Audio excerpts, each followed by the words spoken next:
Open your mind to the mysteries that defy explanation. Paranormal M invites you to become part of our growing community of truth seekers. Subscribe and enable notifications to delve into the depths of the unexplained with us. I work in a possessed daycare. Help. I'm not even sure where to begin with this. I just wanted somewhere to talk about this with people who won't think I'm crazy. I work at a school and daycare, and there's a demon in it. Or possibly several.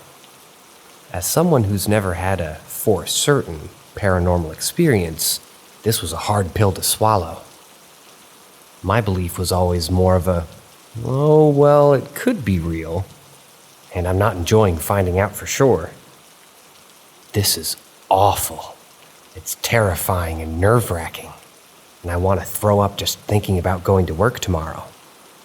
I'm searching for a new job as hard as I can, but it's slow going.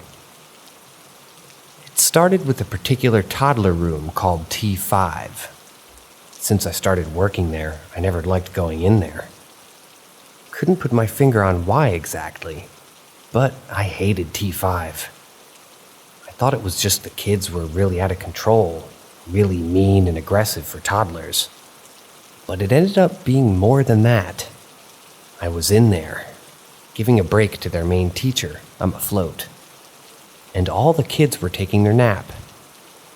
The room was dark, no sound except a quiet white noise machine. Then I heard something around the corner at the sink. The dishes started clinking like someone is doing the dishes. I looked around the corner, nothing was there, sat back down, and it started up again. I shrugged it off. Next time I was in there, the closet door opened by itself. I still tried to shrug it off. Other things were happening too, though. I noticed I was suddenly having a lot of weird health problems, mostly related to reproductive stuff. I was getting bad dizzy spells and double vision, but I didn't make the connection that it was only happening at work, and only when I was in T5 or adjacent rooms. Then another teacher, who'd I become friends with, mentioned offhand that she and her daughter, who also had worked there, had felt like the place had really negative energy. When I asked what she really meant, she tentatively admitted that she'd seen weird things. Without me first telling her, I asked her what she saw, and she also described dishes clinking and doors opening, hearing a deep voice speaking from the ceiling, and dizzy spells, and other weird health stuff. She also told me, and by the way, I don't have proof of this or anything, that her former co-teacher saw stuff too. She also had 2 unexplained miscarriages while she worked there. And now that she quit, she's pregnant again, and almost due, with no complications.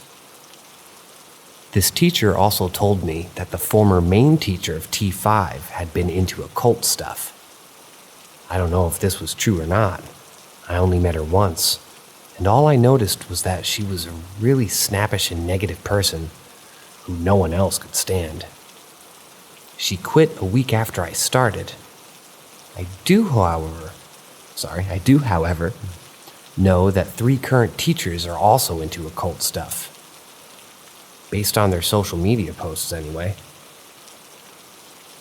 All 3 also bullied me and another teacher over being Christian. After that, it got worse. I felt like I was being targeted or attacked. I feel dizzy like the floor is tilting almost all the time when I'm in there. My body gets weirdly racked with pain that doesn't subside till I leave the building. This horrible dark depression comes over me like life is pointless.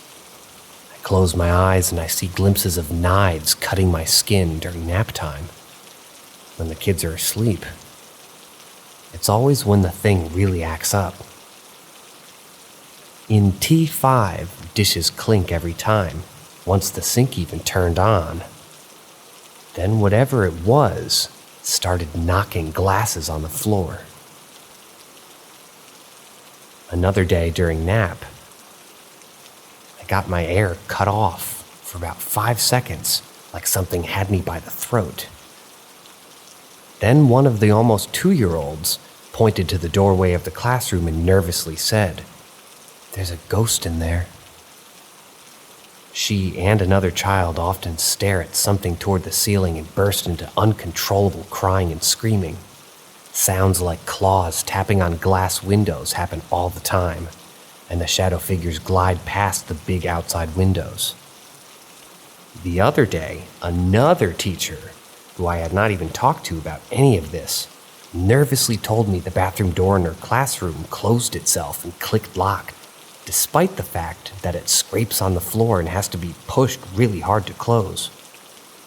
Prior to this, my work bestie, the only other religious employee, had been the only one to say that she'd seen stuff.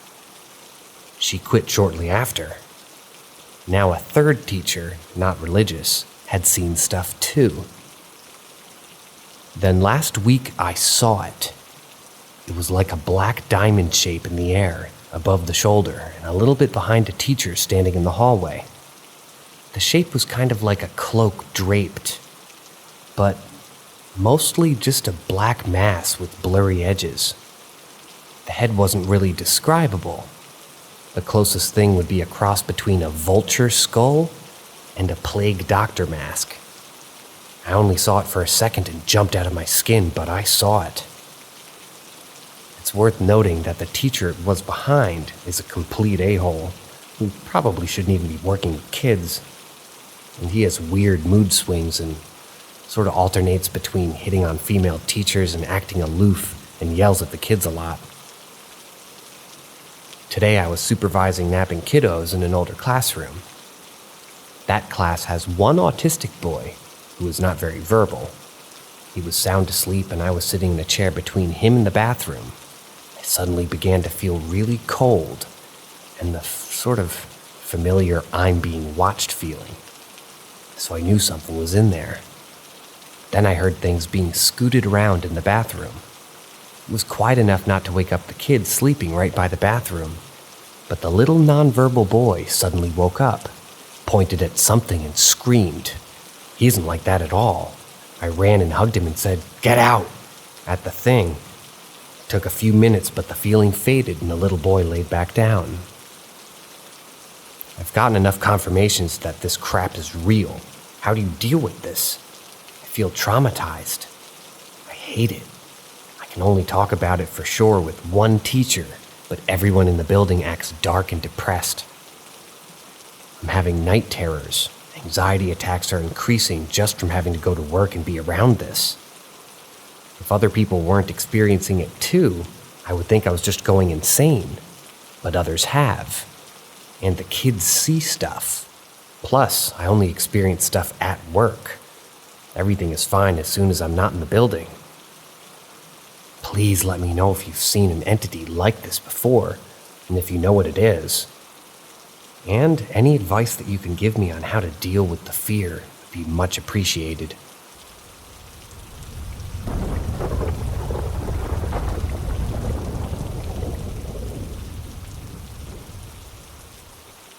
Scratches appearing on my body in real time. My husband, son, and I just moved into a new apartment almost a month ago. Everything's been fine here so far, except the fact that I have bad dreams nearly every night about my husband, like that he hates me. But anyways, I've had unexplained scratches on my arms showing up. I figured that I was scratching myself in my sleep. Well, that was until tonight. My husband was sitting at his gaming desk playing his games, and I was standing beside his desk just talking, when I felt a burning sensation on the back of my right upper thigh. I looked and there was a scratch. I wasn't wearing any pants, just a t-shirt and underwear, so I figured I somehow scratched myself on something. It was a super long scratch going across my upper thigh and under my butt. I showed my husband, and we both said, "Weird. No big deal." Then I feel the sensation again. I look and there's another scratch, above the first one, on my lower right butt cheek, wasn't there 30 seconds earlier. I never left the spot. So I go get a better look in the mirror and show my husband again. He also says that it wasn't there when I showed him the first scratch. I'm confused at this point. Still haven't sat down, didn't go anywhere. I just went to the bathroom to check out the scratch and back to standing beside his desk. I feel the burning again. I run back to the mirror, and on top of my right butt cheek, there's multiple scratches, like 4, maybe 5 scratch marks together in a row.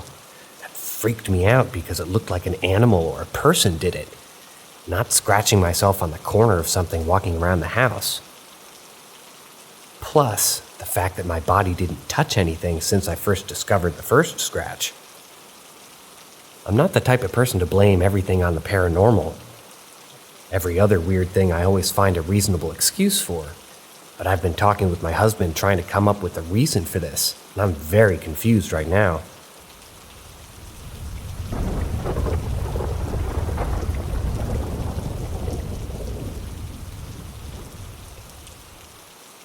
I saw a face in a tree. So, growing up, I lived in a fairly, unassuming council house. However, the neighbor claimed the house was cursed after my father passed away. Apparently, this was a reoccurring thing with previous tenants, too. One night after the funeral, and I can't give a specific time frame because I was like 8 or 9 at the time, I couldn't sleep. So, I decided to have a little walk around my room and look out my window to try to show my brain that it was nighttime, so it needed to sleep. I didn't look outside for long, however, as I looked a little bit to my right of my neighbor's tree, which grew just a bit higher than my window, and I saw a face, or maybe a mask. I'm not sure, but I think a mask. Looks like some ceramic masks that my mom used to collect and had hung on the wall in the house. I'm unsure of the specific name, but I believe that they're Venetian styled. As soon as I saw it, instantly I had this feeling like I shouldn't be looking at it and quickly got away from the window and back into bed. As soon as I was back into bed and getting my duvet over me, I could then hear my mom calling down to ask my brother if she saw something come up the stairs, as she saw a black mass that she compared to a t-shirt come over the upstairs banister and across the hallway. The creepier part to that, which I'm realizing as I type this, is that my bedroom was the opposite end of the hallway, the direction the mass was moving in.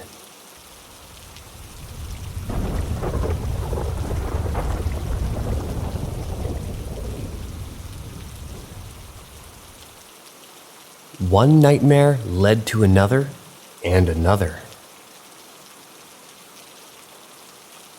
Anyway, when I was younger, I had this weird but very vivid dream that I can remember 15 plus years later perfectly.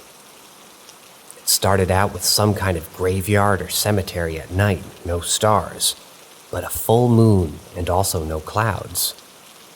There were loads of headstones and statues that you'd typically find in a cemetery, but there was also small columns, maybe 3.5 or 4 feet high, with orbs emitting a dim green light that lined the cobbled pathway, similar to streetlights along a road. That is a gecko in my house. Sorry. These all seemed to surround and encompass a one-story wooden house that had been painted blue with white accents. In the dream, I made my way into the house, which looked like it had been abandoned, and all the furniture cleared out. It had plain wooden floors, wallpaper that was a solid color until halfway up the wall, and a kind of two-tone floral on the top half. There were 3 doors in the hallway, but I took the one to the right into a room which had an old wooden rocking chair and an unlit fireplace. As soon as the door shut behind me, there was a flash of lightning and the sound of thunder that, when gone, revealed the chair was rocking and the fireplace was now lit.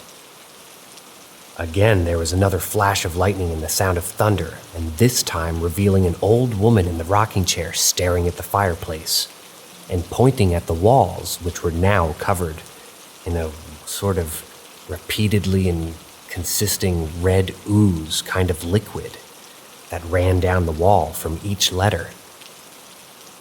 For some reason, I didn't understand the word and that was there written in red, and it didn't even seem written in any language that I could identify.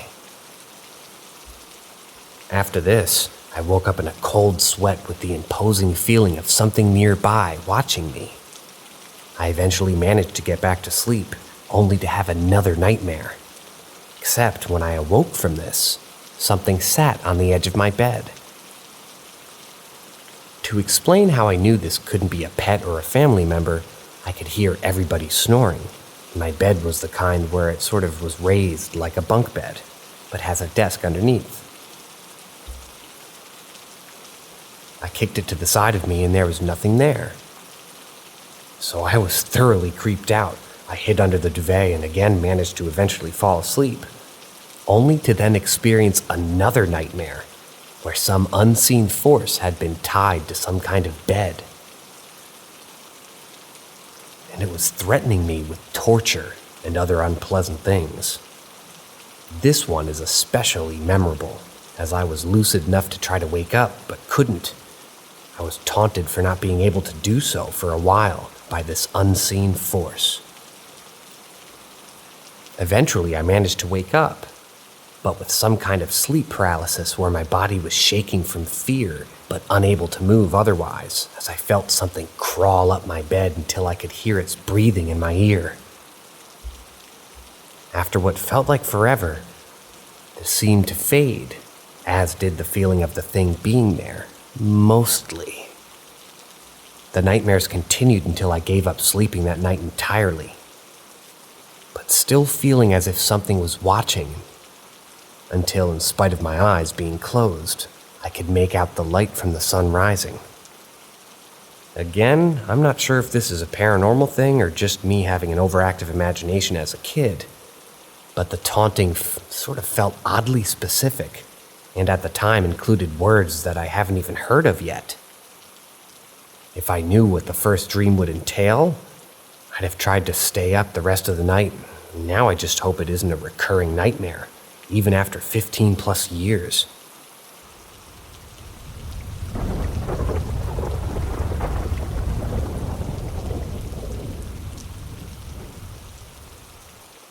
Odd childhood dreams of something. Only recently have I remembered this. When I was between the ages of 7 and 11, I had a reoccurring nightmare that I now believe to be a skinwalker. The dream was always the exact same. I would be with my family in the living room of my house doing normal family things when I go outside to let my quote-unquote dog inside. My dog ran into the living room and he was out of sight for a moment before something grotesque and definitely not my dog peered at me from around the wall. It was tall and pale, seemed to be skin and bones. When it turned to run back into the living room, I heard screaming as I ran out of the house and down the street. I kept running for a while, and at this point of the dream, I was always given a choice. I could, 1, pray to God, which I've never actually done outside of this dream, after which I would be picked up on the cloud and floated back to my house.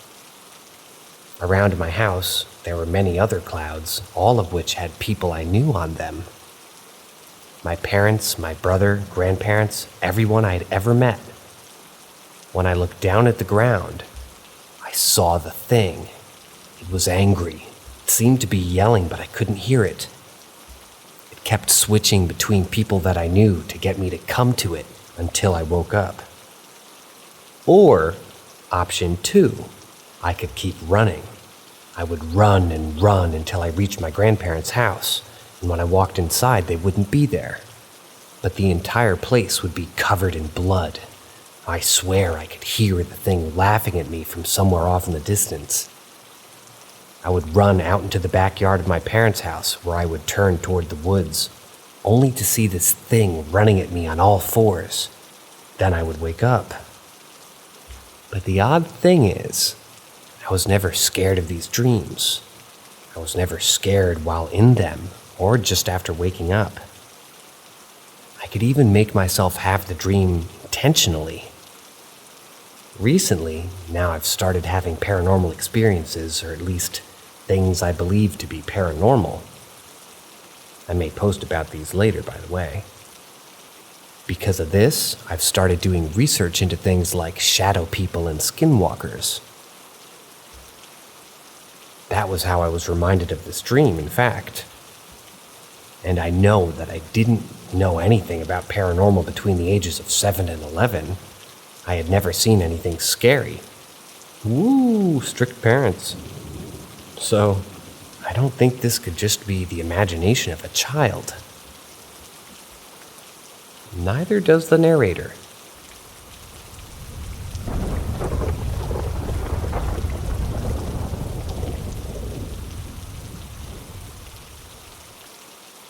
Creepy Scottish ghost encounter. I don't believe in ghosts, but I don't have any other explanation for this. So like I said, I don't believe in ghosts. If I see someone I don't know and trust, like on TV for example, telling a ghost story, I struggle to believe them. That being said, I had an experience when I was around 10 years old that I'm going to share today. This was in approximately 2003. My friend and I were walking to a football training. I live in a quiet countryside town in Scotland. To get to the football training, we would walk past the tennis courts, as it saved a lot of time. The tennis courts are located at the bottom of a wide open grassy area. Next to the tennis courts is a sloped section of ground that runs the length of the court. I think it's meant to be the sort of stand where people can sit or stand and watch.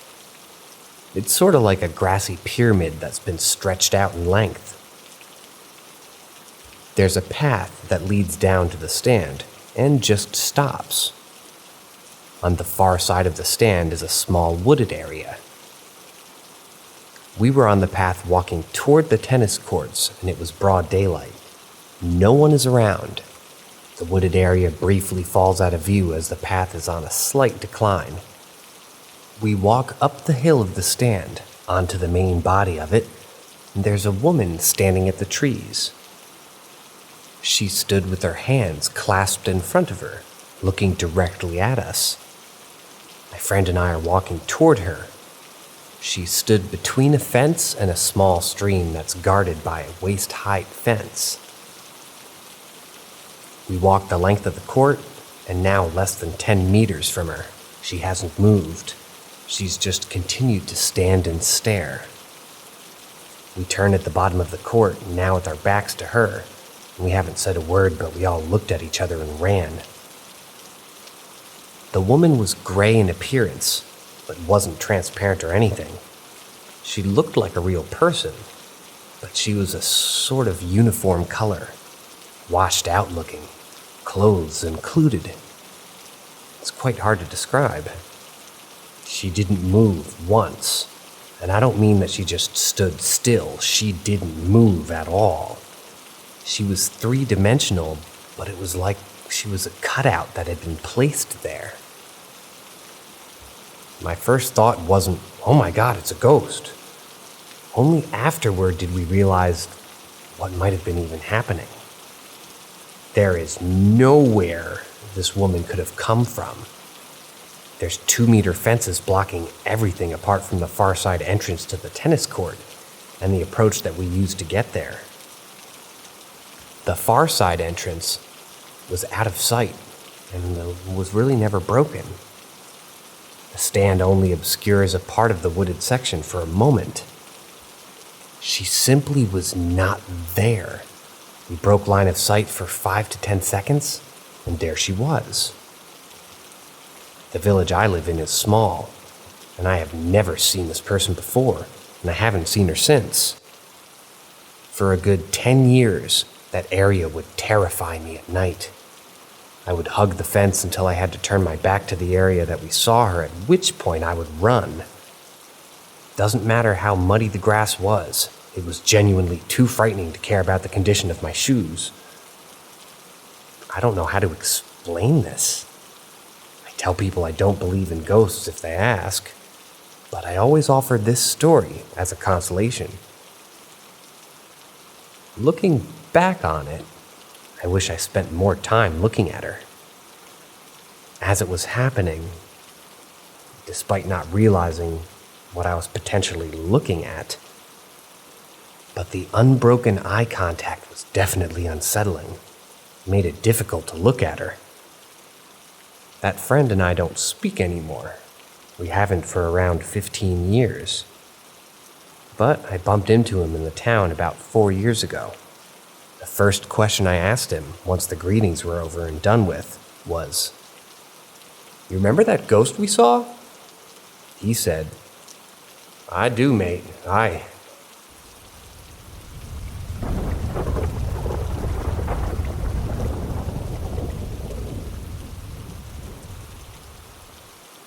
I stayed in a haunted house for 5 months, and it changed my life.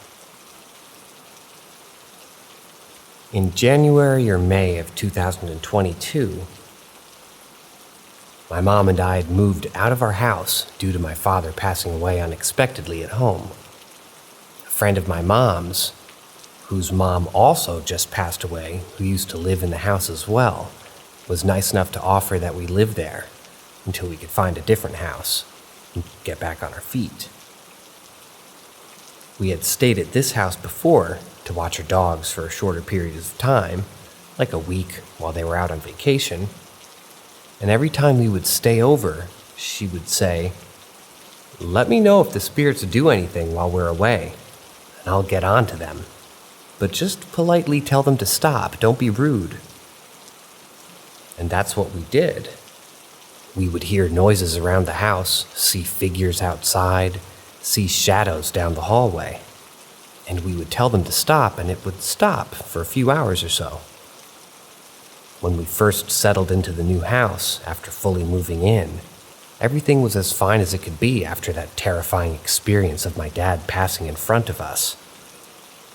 But I do remember on the first night, I was on call with my boyfriend because I couldn't sleep, and I remembered hearing things that made me terrified. My boyfriend does not believe in the paranormal, so he would always say, "It's just the house settling." But I knew it wasn't.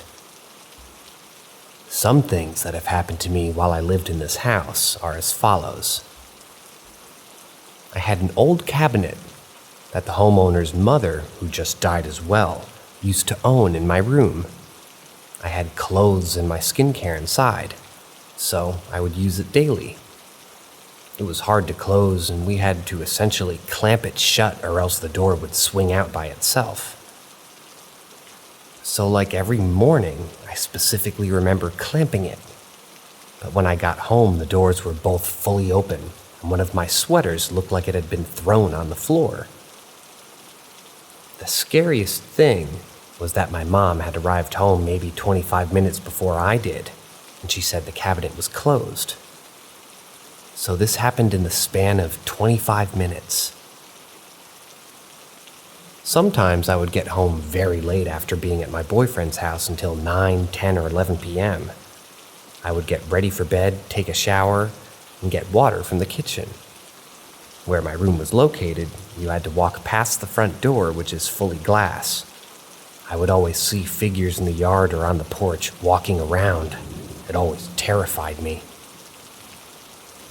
The homeowner's mother, who had died, absolutely loved one of the dogs, and her name was Lady. Whenever she would want Lady around, she would always call out her name in a very specific and memorable way. One day, it was just my sister and I in the house, and the narrator's gecko. I was in the kitchen, and she was in the guest bedroom by my room. I heard what sounded exactly like the mom yelling for Lady. It was loud. I run to my sister's room. "Did you call for Lady?" I asked her. "No, why would I? She's laying on her bed right here. She pointed at the floor on the far side of the bed, and sure enough, there she was. The final experience I'll be talking about, definitely not the last I've experienced, is the biggest one for me. And it's happened to me twice. Everyone was there that evening. The homeowner and her husband, my mom, my sister, my boyfriend, and I were all in the house. We were having a big dinner. I can't remember what, but I went into the kitchen to go get a drink, and my sister said that she was going to go do the same. So I figured she was right behind me. I'm standing, facing away from the entrance, and I felt someone touch my shoulder. Not too firm, but not too gentle either. I say, "What?"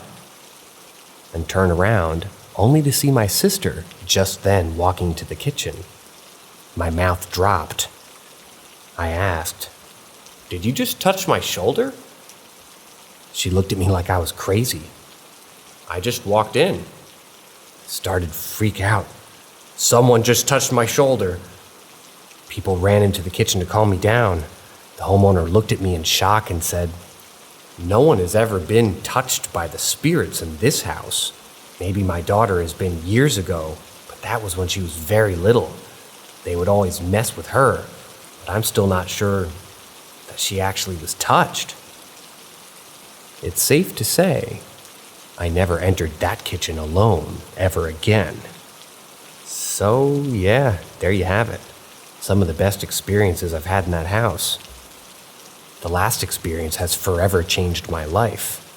I think about it daily. For context, the house is 100+ years old. The homeowner grew up in that house and her father passed in the living room. Her mother lived with her up until a couple of days before she passed. She passed in hospice. My mom and I moved in right after. Witnessing our dad pass in our house. He very well could have followed us there, and the area of Virginia that we lived in was surrounded by battlefields nonetheless.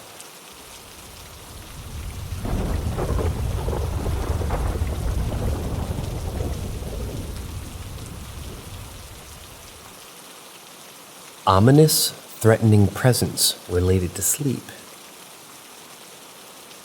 Little bit of backstory. At my current wife's previous apartment, there were 2 instances of an event that caused us to bless the space and move a mirror that was in the area. One was her and the other was me. A dreamlike state, half awake but lucid, and aware of an ominous presence in the room, pretty much formless, but around human height. She thought someone was in her apartment. Said the presence was included in her dream until she half awoke, noticed it in real life, and went back to sleep. Shortly thereafter, the same thing happened to me at her apartment.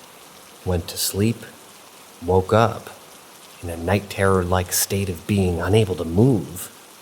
But it wasn't a night terror. Noticed similar presence move from under the bed to the door and then disappear. I say this with a grain of salt, and at the time I didn't freak out till I woke up. But confidently and truthfully, nothing has ever rattled me like that did. I know what lucid dreams feel like, and that was very, very, very real. There was another instance of, a phenomenon in our new place, granted. I was high and awake. 2 mirrors faced each other in the bathroom, and in the hallway I saw movement. Needless to say, I freaked out. Chalked that up to the drugs, though, but it was quite similar, so I bookmarked it. Moved one of the mirrors as a precaution. But anyway, this is my concern now, because it may be unrelated. You know that feeling your body gives you when it thinks it's in danger? I got that, trying to go to sleep. Like when your body says, "Hey bitch, you're about to get hurt," and zaps you. Not like the sleep falling, this was different.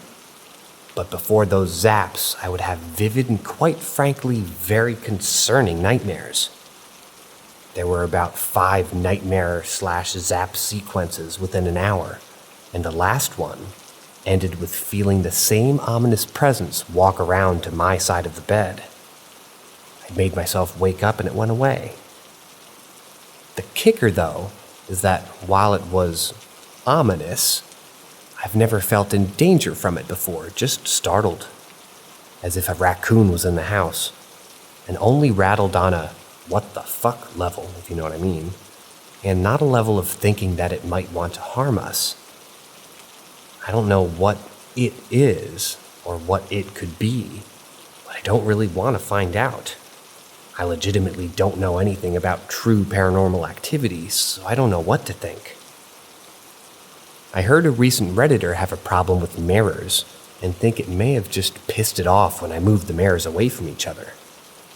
I don't know why she insists that we keep this obviously fucking cursed mirror around because it's the only common denominator, but whenever I figure this thing out, it's going in the dumpster.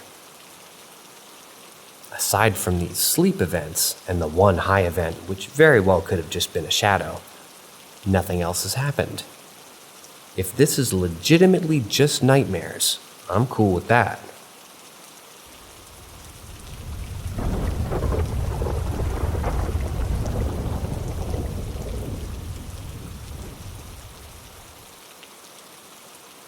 My parents' old house was an extremely active home. A few stories of many. Here's some brief important background information. For about 12 years, my family owned a house on a hill in a spread-out neighborhood in northern Nevada. The house was actually the highest house in a small valley and somewhat remote. The layout of the house is important, so please bear with me. The building itself was bizarre, as it was built into the slope of a hill. It was technically 3 stories, as the bottom level was half underground. We called it the basement, but I guess it really wasn't. That's where my bedroom and laundry room was. You entered the house from the 2nd level, the kitchen, dining room, and living room, and on the 3rd level was 2 small bedrooms. The first occurrence was when I lived there alone. My parents had purchased the home but couldn't make the move for a couple of months. I was watching over the place and just helping them with getting the bottom level livable. It was concrete and exposed drywall at this point, but I still chose to live down there. One night I was camped out and watching TV when I felt a strange sensation, as if there was a lot of static electricity in the air. I remember literally watching my arm hair stand up. I saw something in my peripheral and looked up to see the bedroom door sliding closed. Not violently, but slowly. Again, this was an old sliding wooden door, one that slides into the jamb or wall. No explanation like a possible draft makes any sense. It was jarring, but I wasn't at all scared. I was so new to my surroundings that I was just frustrated that I couldn't figure out the cause. Through all of my experiences in that house, I was rarely outright terrified. As the family got settled into the new home, there was a period of frequent activity, weird noises and misbehaving electronics. My family was myself, mother, and stepfather. My older sisters would live there on and off, and one of them was there for the next major event. Late one night, I heard a sudden and somewhat violent commotion upstairs. Directly above me was the kitchen, and anything happening in there was always obnoxiously loud, even just someone walking. The tile in the kitchen and general acoustics allowed for some really annoying sound travel. The sound carried so well that whenever I heard footsteps, I could tell which family member it was up there and what they were doing. If one of our dogs was in there, I could literally tell which dog it was by the little tappy taps. I often call them that, Or rather, I often caught them in the act of stealing food and generally misbehaving this way. It was incredibly irritating. This particular noise sounded like two large men wrestling. It was loud. I heard a chair drag and two distinct massive individuals literally fighting, rolling around. It went on for several minutes. My parents were out of town, but one sister was also home. Her bedroom was directly above the kitchen. The first thought was that my sister must have had friends over, and they just had a few drinks. Maybe her guy friends were horsing around. I was livid and called her up to chew her out, only for her to answer and ask what on earth I was doing that was so loud. We both worked up the courage to meet in the kitchen while staying on the phone. The lights were on and no one was there. Everything was neat and in order. The noise only stopped when we neared the kitchen. This had gone for so long that we had plenty of time to contemplate what it could be while it was still happening. She ultimately stayed in my room the rest of the night. The next incident was really two incidents. My mom found a dead little bunny on the porch. The only unusual thing about it was that it was placed evenly on the doormat and had no obvious injuries. We have dogs, but they didn't seem to have access to this area. My stepdad is a sweetheart and actually buried it. Here's where it gets weird. About a week later, I was chatting with my mom as she took a break from her schoolwork. She had been using her first or second gen iPhone to utilize the dictionary and thesaurus website, and this was before iPhones had voice command capabilities like nowadays. So, the model's important. As we chatted, her phone went to sleep from inactivity. At some point, the phone lit up, and the page that she was on refreshed itself as if someone had put a new search query in. We both saw this happen, and no one was touching the phone. We were obviously distracted and watched the phone to see what it was doing. The page loaded, and in the thesaurus search bar was rabbit killer, with obviously zero search results. My stepdad, an IT guy, tried to convince my mom of a technical reason for this, but later told me that it wasn't actually possible and he didn't know how it could have even happened. iPhones were a little bit more primitive back then, so no Siri. For months, we endured random noises and doors closing, so often that we actually got kind of used to it. It rarely felt hostile. And when it did feel hostile, it strangely didn't feel directed at us. It was like some spiritual shit was going on and we were just in the wrong place at the wrong time and happened to witness it.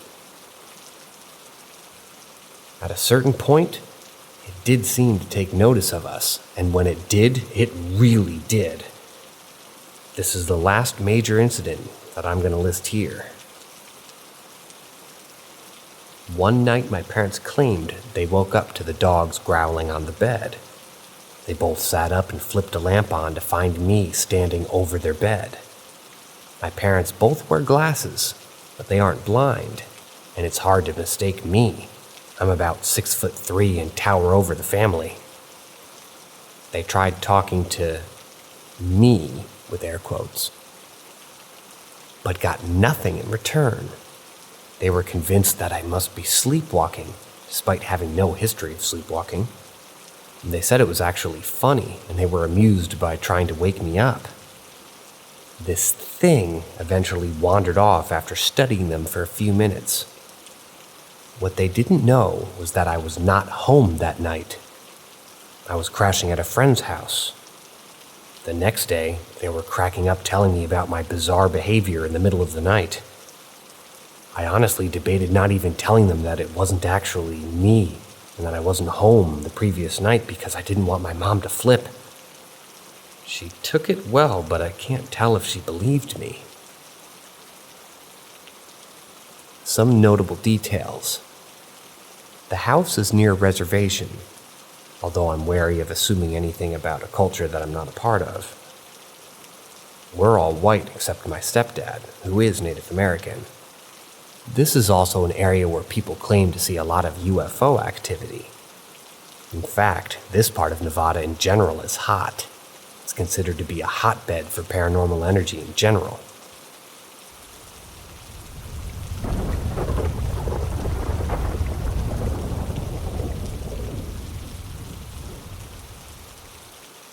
The Child in the Basement. This one was a bit unnerving, but not really terrifying. We've had weird experiences in our house for many years. In fact, I've smudged the house twice since the activity began. It worked, but eventually it would always start back up, but differently. I attribute this to the fact that I'm a home improvement contractor and have strange experiences in people's homes all the time. Anyway, the other day I was down in my basement switching out laundry. My washer and dryer in the very bottom of the stairs near my boiler and hot water heater. I put a load of clothes in the dryer, started it, and went back upstairs. As I reached the top part of the stairs, I heard a loud metallic bang, as if something heavy fell and hit the dryer. I went back down thinking that I had knocked something over when I was leaving, but couldn't find anything out of place. I looked around for a minute or two, finding nothing, and I blew it off and just went back upstairs. When I reached the top of the stairs, I was about to open the door and walk into my kitchen when I heard it again. The loud metallic bang. The same exact sound that I heard earlier. Now I'm starting to freak out a little bit. I thought maybe I put something in the dryer that could cause the noise, so I went back down, opened up the dryer, and looked through the clothes and found nothing. I restarted the dryer and waited a good 4 to 5 minutes looking around for something that could have caused the noise. I found nothing and the noise didn't happen. After I restarted the dryer, Now, I'm thinking that it could be a spirit messing with me. We had our house red last year, and the sensitive told us that we had 2 spirits that resided in our basement. One was an old woman who hung over by my little workshop on the opposite end of the basement, and the other was a little boy who resided in the area near the washer and dryer where we store all of our clothes. Thinking the boy was playing games with me, I spoke out loud to the empty room and basically said that I was okay with it sharing the house and the spirits, as long as they meant no harm to me or my family. And if they meant to scare or terrorize anybody, that they were not welcome and would have to leave. I turned around and went back upstairs, and the noise hasn't happened again.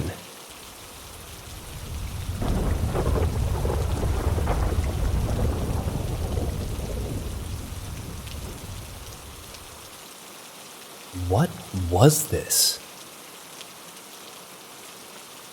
I've been babysitting for this family for 2 years now. The kids are 2 girls. A is 10 and Y is 7. This happened around September last year. The family live in the countryside with horses and a farm about a 5-minute walk away. There's other houses nearby too. On this particular night, it was a little bit rainy, and Y was fast asleep while I was struggling to get A into her bed. It was around 10 p.m. and her mom was due back soon, so I was aware that she'd been pretty annoyed if she was still awake. A asked for a bedtime story, which I was happy to do. She climbed into bed and the family dog decided to join her and jumped up onto the bed too. Around 20 minutes later, A was getting pretty close to falling asleep when I heard the sound of the front door opening, followed by the inner boot room door opening too, which had a distinctive squeaking sound. I sighed, knowing that now she was back and A wasn't asleep, so she'd be annoyed with A. Although when I checked my phone, I noticed she was 25 minutes early, which is strange of her. The dog instantly jumped off the bed and ran downstairs barking, which in turn caused A to sit up and ask, Is that Mommy?"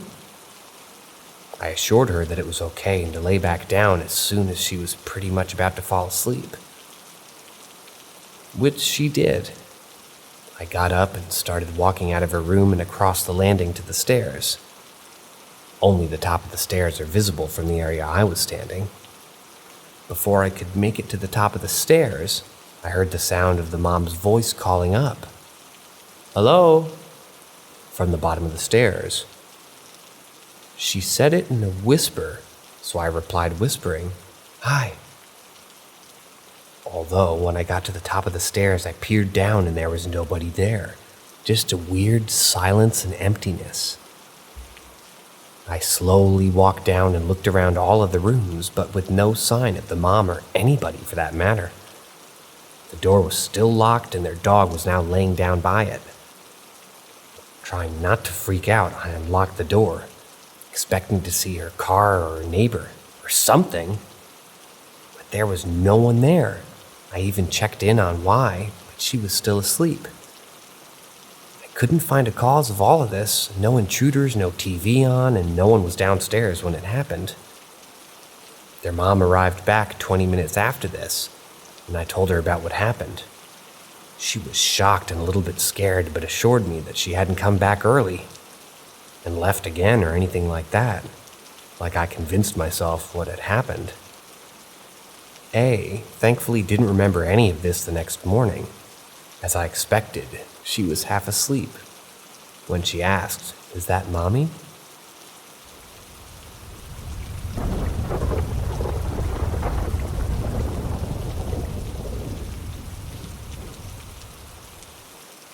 I'm scared to be alone after something happened at 3:33 a.m. last night. Honestly, I don't know how to start this because I sound so insane, but it started a few weeks ago. My family's been struggling pretty bad with mental health problems. For example, my mom had a stroke. My brother had experienced a car crash that had injured somebody. My grandma crashed her car, and she later had a brain aneurysm. My aunt had a heat stroke, and my mom had found lumps in her breast that she was getting tested. This had really affected me and my family. I recently moved in with my eldest sister, and she's been saying it's a sort of a spiritual attack. She had said it was a very strong spirit. My family was always having paranormal problems. However, it had caused my sister to have horrible sleep paralysis, and she was scared to see it. So she prayed. I've never been very spiritual since I was a closeted gay Baptist. I've recently started going to a Catholic church with my sister, and I've really enjoyed it. So she decided to take me again this Saturday to church. However, on the way, we got into a car accident a minute from the church. I had luckily worn a seatbelt because I had seen a police officer earlier on the ride. If I hadn't, I would have flown out the windshield since the airbags didn't deploy. Anyways, it had been a crazy day for me, and I decided to just chill with my eldest sister for that night. Then my girlfriend, Face, sort of times me and I pick up. My girlfriend FaceTimes me, and I pick up. My girlfriend's not religious and had made jokes about me going to church. I laughed it off and we continued talking. It was now 3:20-ish, and I decided I'm going to go to the bathroom and take my makeup off. I have a cat, and she immediately took off to the bathroom. I locked the doors and take off my makeup. But then my mom with my girlfriend drops. But my call with my girlfriend drops. I look at the time and it's 3:33. All of a sudden, somebody was banging on the door. I start to panic and sit on the floor and start shaking. I start calling my sister to come and get me out of the bathroom when something starts playing with my cat under the door. I start to freak out and then my doorknob starts jiggling. I think it's my sister and look outside. Nothing was there. I just start sobbing and crying more until I hear my sister open the door. My brother-in-law looks around and nobody was there. I don't know how to feel about this. I'm only a minor and truly I've never been so scared in my life. Things have also been disappearing from my room. Please give me some help on what to do.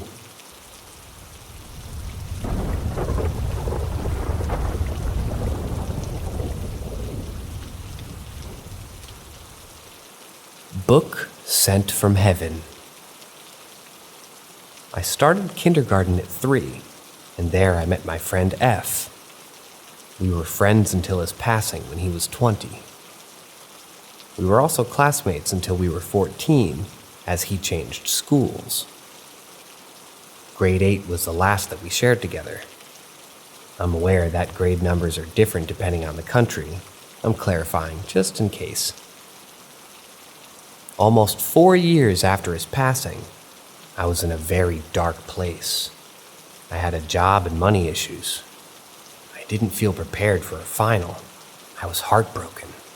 And on a particular Friday, I remember speaking to a friend about my suspicions that I had been molested as a child.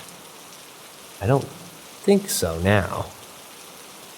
Anyway, I remember that on the day, I promised myself that I wouldn't leave the house the following days, that I would stay in during the weekend, because that's what I do when I'm sad. I even had a plan to watch documentaries. The very next day, on a Saturday, my sister informed me that she had lost her ID, but she needed to go to a concert that night. I suggested that maybe she'd left it at the English Institute that she'd go to twice a week. I asked a friend of mine who worked as a teacher there if she had seen it. She hadn't, but offered to look it up and go with me in the afternoon. Again, this was a Saturday, so the institute was closed. She would open it just for me. As I was waiting for her to arrive outside of the institute, I saw that a shop that was near sold. I saw that a shop that was near sold used books. They had hundreds of books inside the shop, and outside, they'd place a table on the street with like 20 piles of books. Each pile had like 4 books. Only one book was open. I recognized it. It was a book I had used in the 8th grade. I checked its owner, and it was my friend's, the one who had passed away 4 years before. He had sold the book when we were 14. It even had my writing on it. I guess we did homework together. I bought it and gave it to his mother as a present. It always felt like it was his way of saying that he was there for me, especially after having confessed my childhood suspicions.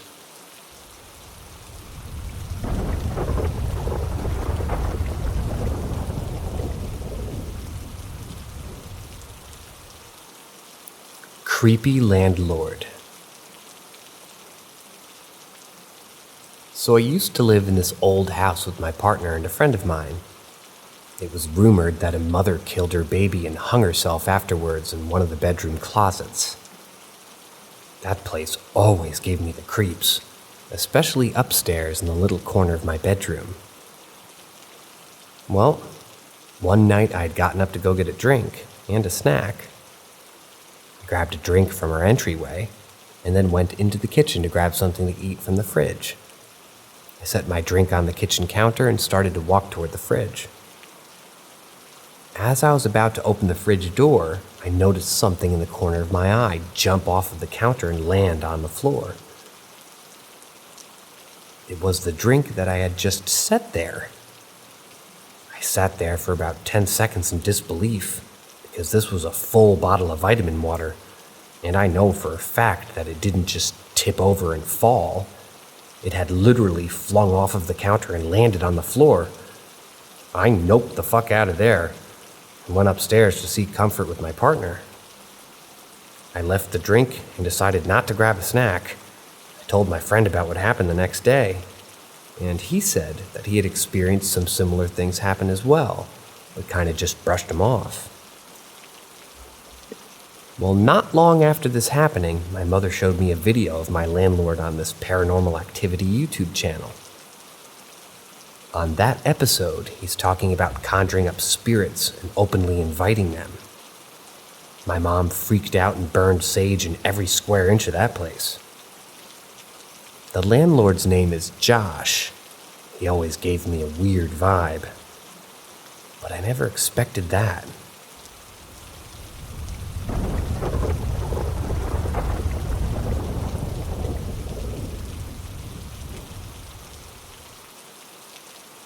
A clear figure in the motion detection video thumbnail, but nothing in the video.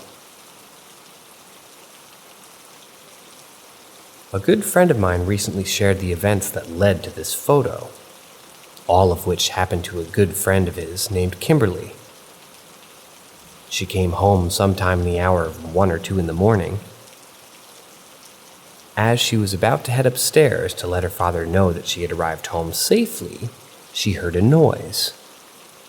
Weird enough for her to do a quick walkthrough of the main floor before actually heading upstairs.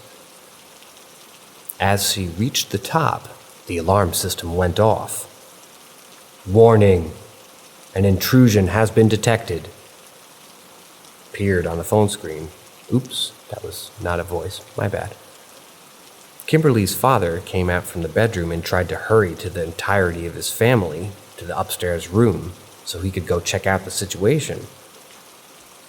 He checks the house and doesn't find anything odd with any of the rooms in the house until he opens the inside door to the garage. The garage door to the outside was wide open. During the commotion,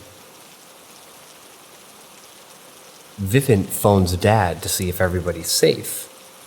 Although the garage door was open, there was no intruder or immediate danger to report on. After ending the call, locking the house, and arming the system again, a second notification appears on their phone. Kimberly's family has a premium package with Vivint services. Including in this package are motion-sensing cameras that you can set to program at certain hours for specific dates for when your family is away for extended periods of time. When these cameras detect motion at a designated time, it will clip and send the recording to the user's phone. The second notification opened up to the following. All of this happened in August of 2019, and there have been no answers yet. Our friend shared this story on our podcast a month ago. Kimberly was wearing nothing similar to what the figure was wearing, but what about the video? Play the video. When played, there's nothing that appears in the entire clip. Even when you click and drag and scrub through frame by frame, nothing appears. The only thing that we have is the thumbnail of the video.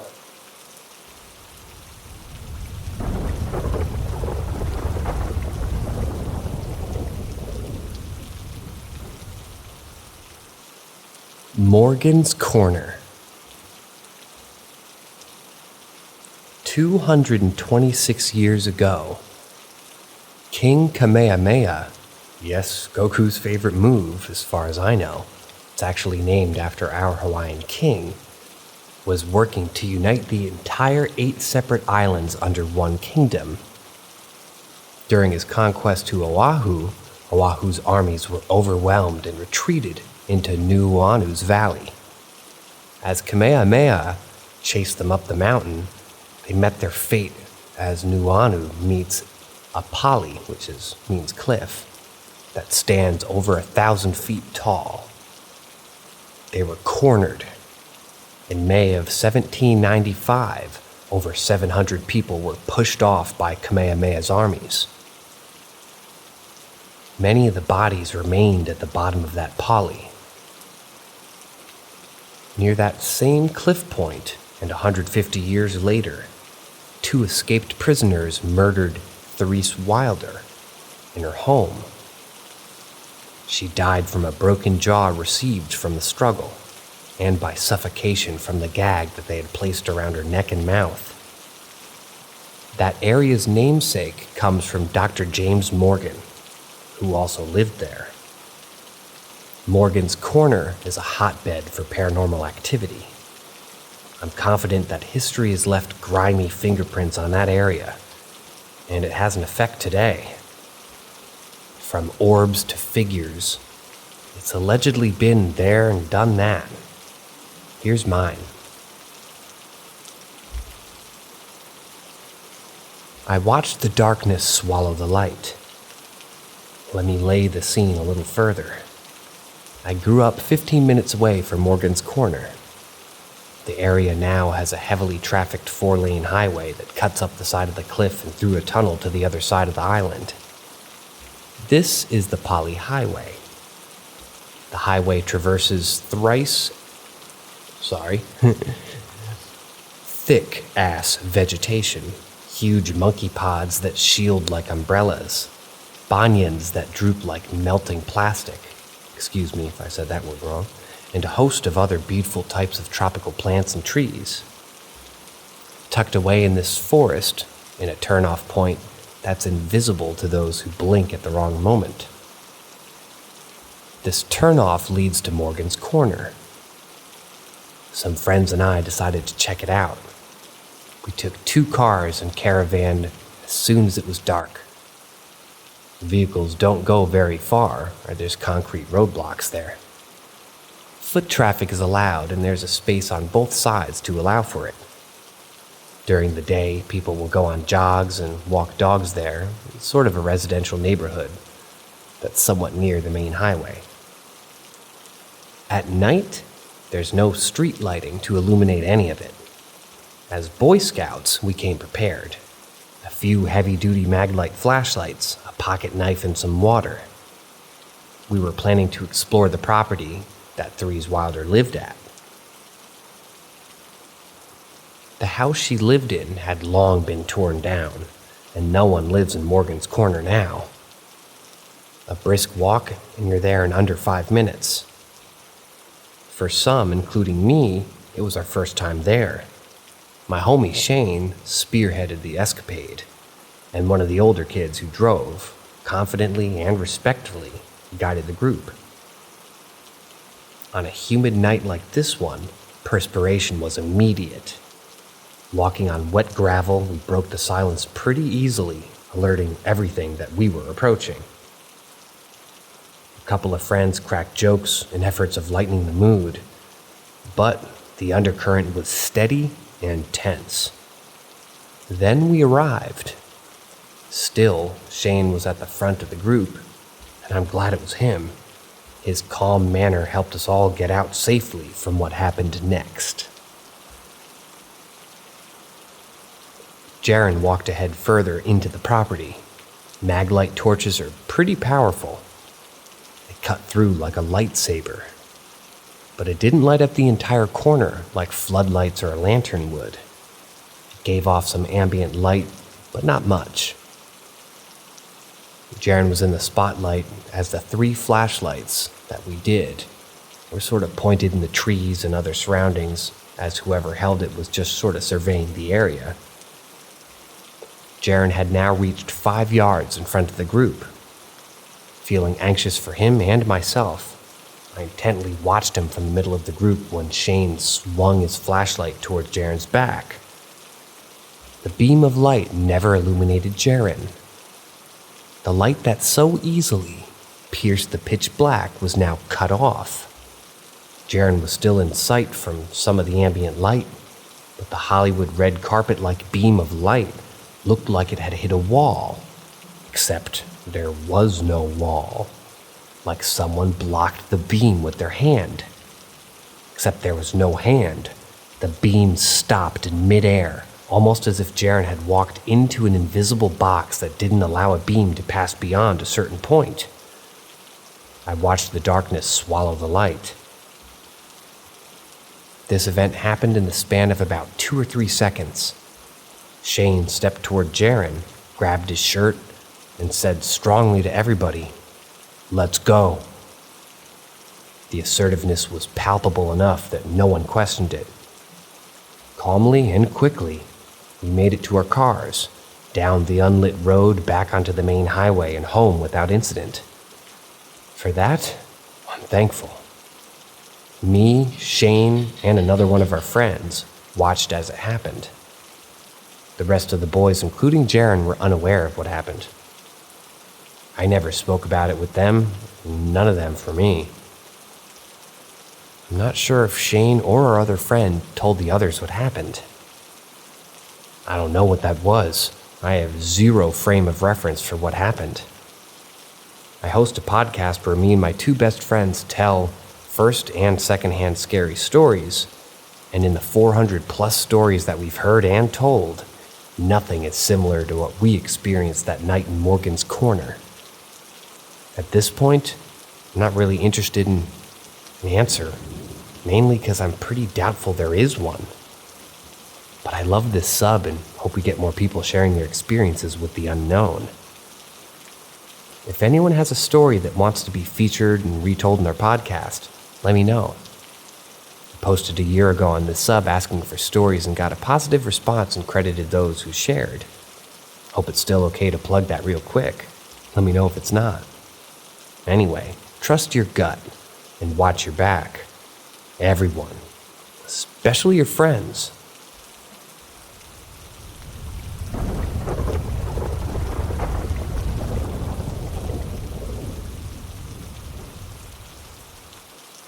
My grandfather's spirit protected me.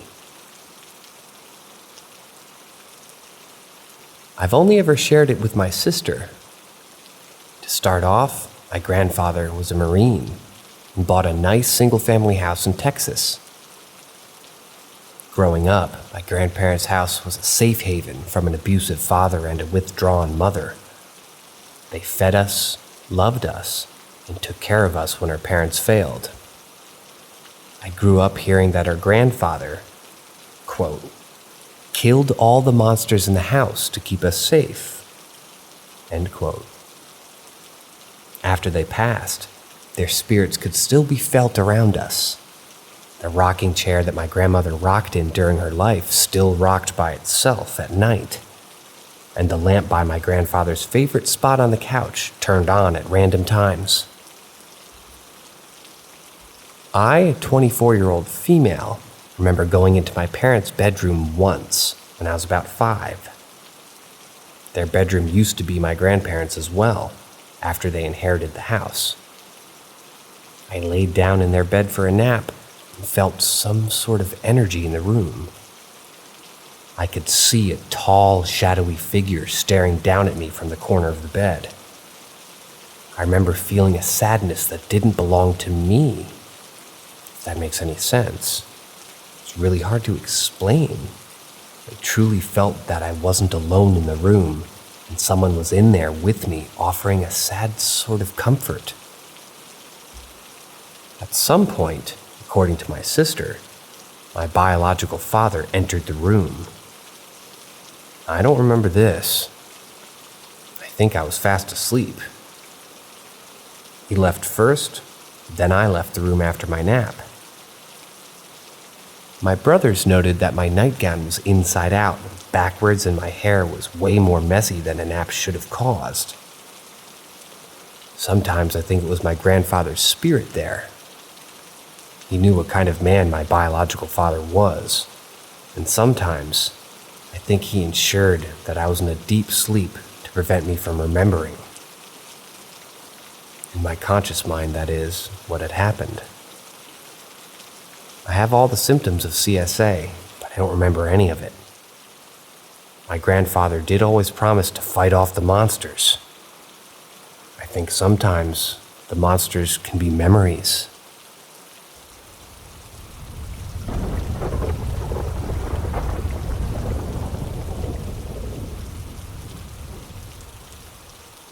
Every haunted location has a history. We don't just tell ghost stories. We uncover the truth behind them. Welcome to Paranormal M. Subscribe and face the past. To preface this, while I do believe in ghosts, I am somewhat of a skeptic.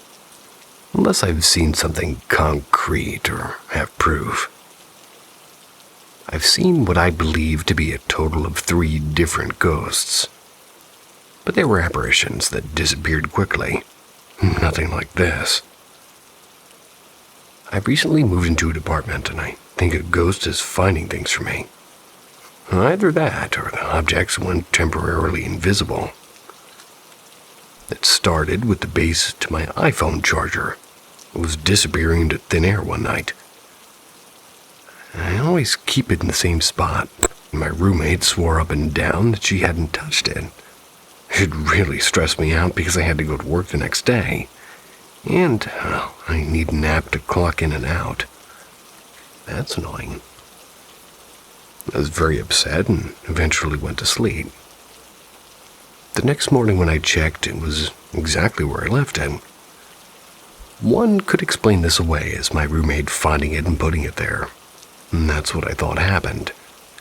The next time the mic to my headset went missing, it does detach from the headset in broad daylight. It was in its designated spot a few minutes ago, and I was completely alone in my locked apartment aside from my small bird, who's too small to lift either of these objects. Doesn't really like to leave his cage. I looked everywhere around the couch, talking to my bird the whole time. I bent down to look under it, and when I stood back up, my mic was sitting right where we were supposed to be, like it had been there all along. It was at this point I began to suspect something. I began to suspect something paranormal. I verbally thanked whoever or whatever it was. Then kind of had a short, obviously one-sided conversation. I'm used to talking to myself or my bird a lot, so talking to the air wasn't that weird to me. I got an almost warm shiver up my spine in response. It was comforting and felt safe, and I'm not exactly sure how to describe it. This is what made me think that they were benevolent with a possible mischievous streak. I got the feeling that they just liked being acknowledged. Yeah, I'm comfortably aware of how crazy I sound. But there's more. Every time something went missing from its spot, and my roommate wasn't home because I don't want her to think I'm crazy, I talked to my ghost and politely asked for their help to find it. I would inevitably find it where it was supposed to be, maybe a few minutes later. I'd get that warm feeling again when I thanked them, and this went on for a short while. One day while I was alone, I was listening to a story where a woman described having a friendly ghost in her family home. She said it did a lot of things that my ghost didn't do, but then she said that it would find lost items for them within a few hours. And that's when it really hit me. I paused the video and I asked, "That's what you are, aren't you?" I get a really strong, warm, shivery feeling in response. Seemed happy, so I took that as a yes. Well, maybe I am crazy. Maybe it's confirmation bias. Still not quite sure what to think. Then last night, while my roommate was asleep, my charger base went missing again. I asked the ghost if they took it, or if they knew where it was. But I got an uncertain, indignant sort of shivery feeling. I thought maybe they were just being stubborn, but then I remembered I'd actually left it somewhere other than usual, and sure enough it was there, and I said, "That's what you were trying to tell me, wasn't it?" I got warmth and contentment and satisfaction in response. My items still go missing from their spots, especially when I'm alone. I still find them there after I ask for their return or help finding them. Still not certain if the ghost is taking them, or if I may be putting them in other spots I forgot about. What really matters to me, though, is that they're found, which they always are, and I'm not sure if the same thing happens to my roommate. I don't want to ask because I'm unsure of her stance on the paranormal. Always assume it's a normal stance. I assumed ghosts were part of the child's imagination, until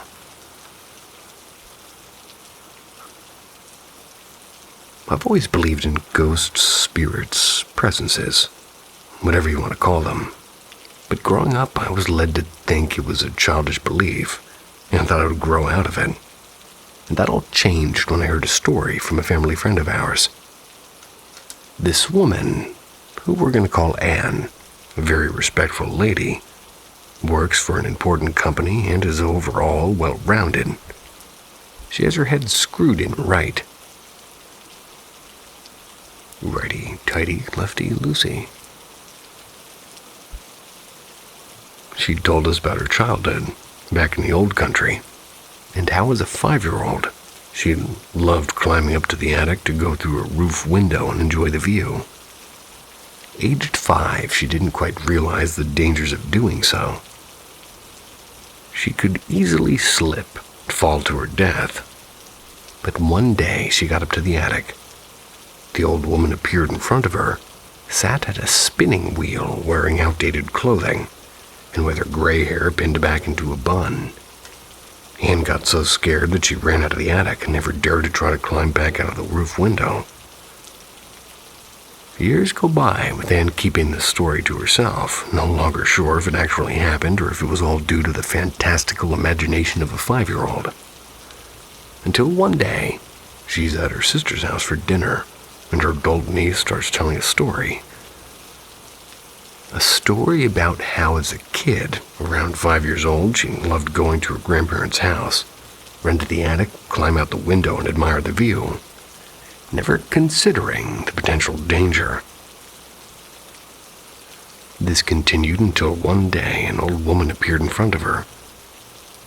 Anne froze, asking for specific details about this woman, and they realize they had the same vision of an old woman spinning a wheel, dressed in outdated clothing, and with her gray hair pinned back into a bun. They'd seen the same thing with over 20-year intervals. And I remember hearing the story as a kid, being absolutely shook, and so, yeah, I still believe. Anne actually sees it in a positive light. She believes the old woman appeared to protect them, since both her and her niece never climbed out of the potential lethal roof after that. Clown. When I was 6 years old, my mom took me to a circus. There at the entrance, we were greeted by the scariest being I've ever seen.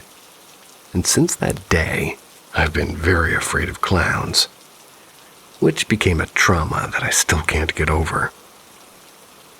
One time, December, home alone, my mother was out of town visiting Granny. My dad working until late. My brother, I believe, was at a friend's house, so I was alone, and I received a call from my best friend. She told me she was going to pick me up so we could go to the fair. Obviously, I asked my parents for permission. Since they've known my best friend since we were little, they said, the fair was not very far from my house, and I was very surprised that they let me walk there since they never really let me out alone.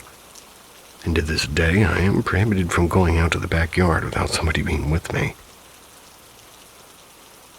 The fair was located in an empty lot. It was installed every year there. We played a lot of games and winning stuffed animals or sweets, and we ate a lot of sweets. When we were taking a break, we met a clown. I froze for a moment, and he didn't speak. He just smiled and walked around the place while making gestures with his hands and weird faces. And to be honest, he seemed to act more like a mime than a clown. But it seemed that he was discreetly approaching us more and more. It was time to leave. My friend greeted him before leaving. You could see my face of fear at the moment he looked me straight in the eye. But we still kept walking to get to my house early. Started talking about how weird was that, and that we started hearing a noise behind us. It was strong stepping. They both heard around, but there was nothing. So we kept walking for a couple of minutes, and my friend got scared and started saying she'll wait for her parents there. I told her to go to my house and call them just to be more safe. Obviously, I told them that because I also felt that something was not right, and I didn't want to be alone myself. We both knew that we were being followed, and that it was not good. But at the same time, we were relieved because we were at the entrance to my house. Started looking for my keys, of course, and I always have the habit of losing them, so it was going to take a while to find them. Didn't take me too much to find, but at the moment my friend whispered to me to turn back, and there was a clown watching at us, hidden in some trees of the neighbors. When the clown noticed, we noticed him. He went out of the trees, started walking to us. My hands were shaking a lot. My friend grabbed the key and I dragged myself with her inside my house, locking everything with a key. The truth is that we feel a little relieved since, as my family cares a lot about security. The inside door had 3 padlocks, and the back door 4. So it's hard to get in, and before you ask how my friend opened 3 padlocks, that door was open, and I have 2 doors. The first one only has a key, and the second, which was open because I leave it like that, so they think there's people in the house or something like that. Immediately, I called my parents to tell them what had happened. My father said that he would leave work as soon as possible, but his work is 2 hours from my house. So when he said that we should go hide in his room, and he told me I know what to do if somebody gets in. Brief explanation. My father is very obsessive about security, and, well, I enrolled in self-defense courses and handling weapons, things like that. My father had a gun in his room, which could only be used if something very bad happened. So already in the room, I looked out the window, and there we could see the clown standing in the middle of the street, watching my house, looking straight at the window, looking at us. It was like as if he was watching us or waiting for us. I rapidly closed the windows. We went hiding. My father arrived at a light speed, and when driving is a very kind of carefree is, When driving is very carefree. C-A-F-R-E. Carefree, perhaps? Well, I skip red lights and everything. I think driving with my dad scares me more than a clown. But when my dad arrived, the clown wasn't there anymore. Or at least that's what we really think, since he could go back into hiding. I'm even terrified of the idea that maybe he was hiding in the trees all night watching us sleep. Mom arrived hours later, and my brother stayed at his friend's house for security. The next morning, my grandfather, being head of the ministry, took me to the police station to make a report of what had happened. Later, we went to the fair to solve things. But when my grandfather asked about the clown with the black and white makeup that carried a giant mallet in his hands, those at the fair could only answer that no clown with those characteristics worked there at the fair. As much as the officers searched the place, they could never find it. I'm grateful to have made it home before the clown approached us. We moved to a new house near my grandparents. People could say, but if you see dead people and paranormal things, why are you afraid of a simple clown? Let me tell you something. In this world, well, you should be afraid of the living people more than the dead. Sometimes. The thing in my grandma's house. For some context, my grandparents, we lived very close to each other, my grandparents and I. Our houses are literally connected. My house is in the backyard, but it's a few meters away from her house. We have some space between the houses where a dog normally passes his time playing. But this time, he was inside. It was at 2:40, and I remember waking up because I heard him growling. It was incredibly loud. He even woke my dad from his dream too, and I called for my dad and he answered. We both knew that there was something wrong in the other house. And I was a bit scared because I thought that somebody had broken in, so I grabbed a metal bat that we had in the backyard and accompanied my dad as he locked the gate outside. When he walked to lock it and the lights in the backyard, suddenly it started flickering. It felt weird, and I mentioned to my dad, but he just got annoyed and said that I shouldn't mind it. We were now outside my grandparents' house. I was going to open the door in the back when my dad stopped me in my tracks. When I looked at him to ask why he just said call the dog, so I just did, and he came in bolting, just opening the door quickly and jumped on me. He seemed happy to see us. My dad pointed at the little house that he had on the backyard. Dog went there to sleep in there. A doghouse, I'm assuming. I was going to enter my grandparents' house now that the door was open, but my dad again stopped me and he just told me to close the door and to go back to our house. I obliged, but even after we went inside our home, I could still hear something moving on the other side. It felt kind of like a dog, and it was stretching and knocking some stuff. Couldn't really see it, but I heard all of it. And my room is in the connection between my grandparents' house and ours. So if there was someone there doing something, I could hear all of it. And even so, I still managed to get some sleep. When I woke up my dad, he mentioned that he went to see what was inside, and there was nothing. So I'm glad that there wasn't nobody trying to rob us yet. Still feel like there was someone, or more like something inside. People told me to post it here. Anybody can help.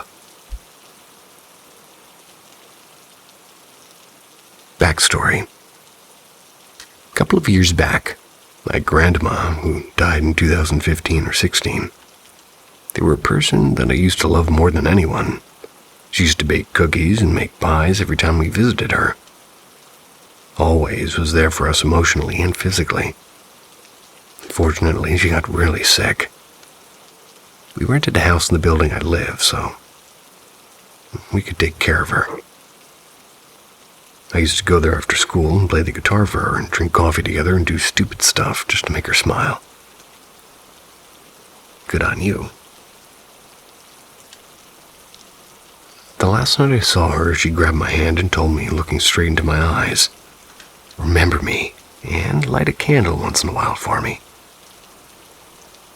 I was terrified. I always told her that when I got a car, I would drive her around the city and have fun. That she would look amazing in my sports car. And remember this.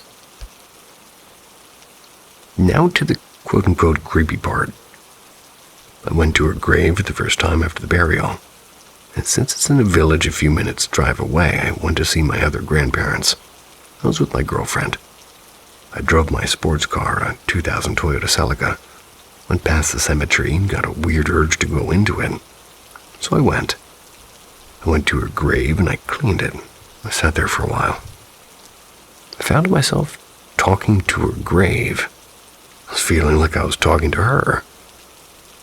Anyway, I went back to my car, and that's where shit gets odd. My player didn't work since I left the graveyard. My lights wouldn't go on. Car was fine, it was checked 2 days ago. I looked into the rearview mirror, and I saw a figure in the distance. It was around 3 o'clock, so the sun was super bright. The next breath I took was full of my grandmother's perfume. I looked back again, and the figure was gone. Everything worked well except for my audio. Went back home, everything was fine. The second creepy part. We used to watch a series on the TV when she was at her house while she was playing with my hair. And when I was at an Airbnb all alone, the same series was on. And the perfume hit me like a punch in the gut. I felt it touch onto my head. Third creepy part is I stay with my parents. And I'm alone mostly. I can always see a figure with the edge of my eye, but when I turn to see, there's never anything. The fourth creepy part is I heard her voice when I lit a candle last night. I prayed for her soul to be at rest, and I heard her voice, just saying thank you. Is this a memory glitch, and is this supposed to happen when traumatizing events occur? I'm in shock, and she used to always say that she won't leave me alone, that she would show me that she was with me. 20 minutes ago, I found an old picture of her, like when she was in her 30s. Found it in the middle of my desk on my laptop. My mother, father, and brother, they swear they never put it there. My mother's been looking for this picture for the past 3 years. What's going on? The facility in the woods. I work in a wildlife rehabilitation center in the middle of the forest, atop a hill. About 20 minutes away from the nearest streetlight, and it's a beautiful property during the day, but at night you can hardly see your hand in front of your face, unless the moon is high enough over the trees to shed a little bit of light in the area. And for privacy's sake, I'll be giving the name or location of the facility. I started working here last year, usually being put in the closing shift, which is 11 a.m. to 9 p.m. But we were typically on the property till the wee hours of the morning, since the sheer number of animals in our care prevented us from going home before everything was complete. The facility itself is deeply haunted. I've known this since a couple of weeks into my employment. One of the routes for the Trail of Tears actually went right through what is now the property. But more on this later. These are some of the stories I've collected while working here. One night, as we were all wrapping up downstairs and getting ready to shut down for the evening, the doorbell rang. Must have been around 10 p.m. by then. We close admissions by 5 usually. All of our admissions are by appointment only. But on occasion, we'll get a walk-in. And with a sigh, my coworker goes upstairs to greet the person, take the animal down for a quick examination. After a few minutes, she comes back down empty. She's looking a bit unsettled as well. And upon being asked what the problem was, she answered, "There was no one at the door, and there's no other car in the lot." And this has happened at least 2 other times. I've always been a little sensitive to the paranormal, but I'm pretty skeptical by nature. I want to first rule out any other possible scenario before jumping to the conclusion of something otherworldly. So I chalked these situations up to an electrical error. The building took on a whole new energy at night. Rooms of the facility that were well lit and, well, normal during the day. They felt more ominous at night. I never wanted to be alone inside by myself at 8:30, or at least after then. But after 8:30, things get weird. Mostly it's just the feeling that I'm being watched or thinking I see something out of the corner of my eye. It's all very unsettling. As one of her interns was leaving one night, she said she heard somebody calling for her from the parking lot. "Psst, hey, over here." There was no one there.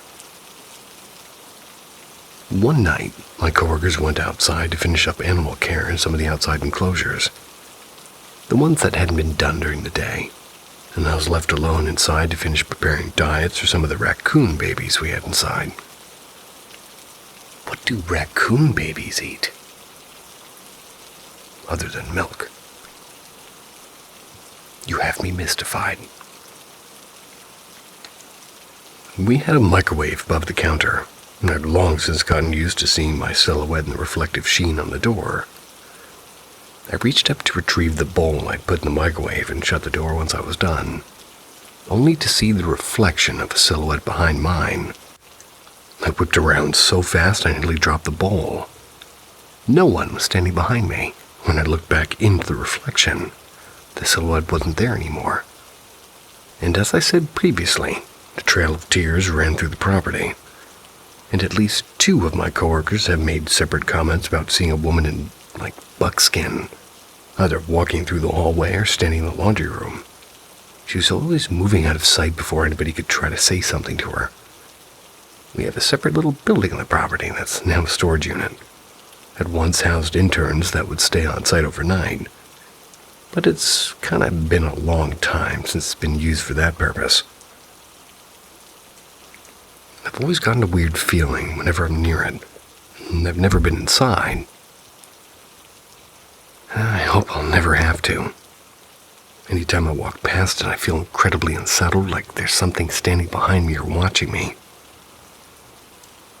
And several months ago, I was informed we were no longer having interns living in the building because late one night a man walked in and stood in the doorway, staring at the interns while they were trying to sleep. And since then, we've installed trail cams and security cameras all over the property. And there's a million stories I can tell about this place. Maybe one day I will, but so far, they're the only truly paranormal feeling ones that I've really having to tell. I'll be sure to make any updates in the future if anything else happens to occur. It wasn't my grandmother.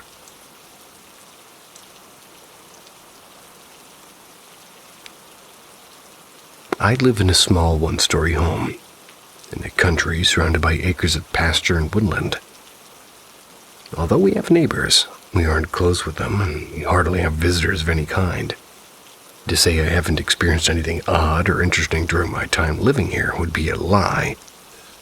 I could write a book with the amount of stories I have involving bizarre creatures I've seen roaming the grassy fields around the pond behind our house late at night. And I've been sensitive to the paranormal ever since I was a baby. The experiences run in my family on my mother's side. And with this being said, I scare easily, and I'm a huge baby when it comes to anything out of the ordinary. So I've had to teach myself how to turn it on and off, so to speak. This particular story, however, takes place long before I learned how to do it. Around 10 years ago, my grandmother who lived with us passed away. It's very close to her, so I took the hit hard. And around this time, the paranormal activity in my household began to ramp up. Toys would turn on and off without anybody or anything near them, and we would occasionally feel something tap on our shoulders. My brother, who moved into our old room a few months later, even distinctly remembers a warm breath on the back of his neck when he was alone in the house. We were all rather calm about it. We believed it was my grandmother hanging around just to help ease us into the transition of life without her. Never felt scared or in danger. That is until one night. And I'm a very light sleeper. I inherited that from my mom as well. The slightest sound of the air conditioner turning on at night was pretty much always going to make me wide awake. This time, however, I awoke to the sound of the floor creaking outside of my room. The way the house is laid out, my room, my aunt's room, and my brother's, formerly grandmother's room, they're all at the far end of the house. One has to walk the entirety of the house from my room through the dining room and the kitchen and the living room to get to my parents' bedroom at the opposite end of the house. I looked at the clock and I realized it was a little bit past midnight. No one would be awake at this time. The creaking wasn't uncommon, but we had a few weak spots in the dining room and kitchen that would creak occasionally, even if no one was stepping there. And just as I was about to fall asleep again, I heard a second creak further into the dining room. Again odd, but not entirely unbelievable. It wasn't until the third creak came just outside the kitchen that I realized it sounded like very slow sort of footsteps, deliberately stepping on every weak place in the floor. I sat up to listen closer, and as I did so, I heard 3 more very distinct creaks coming back to the door in my room. They stopped directly outside of my door, and then began to pace back in the direction of the kitchen once again. I listened to this repetition for 15 minutes or so, memorizing each of the steps until I was able to predict when and where the next one would sound. It was so bizarre, but even my little 10-year-old brain tried to reason that it was just the house settling, or maybe an issue with the air conditioning or something like that. But I said earlier, I scared easily, especially in the dark of the night. So I quietly slid out of the bed, and I was planning to make a run for my parents' room. The only problem was that I had to run through the kitchen in order to get there, where the creaking was currently coming from. I nerves and opened my bedroom door and quietly stepped onto the rest of the house. The lights were off, but there was no one in the dining room, and just as I was about to start my wild run to my parents' room, I realized the next predicted step didn't come. Instead, I became aware of a much more terrifying sound. Running. Something was running at me from the kitchen, through the dining room, and there was no one there, but I could hear it so distinctly. I panicked, ran back into my room, and the footsteps were right behind me. Jumped into the bed, covered myself with a blanket.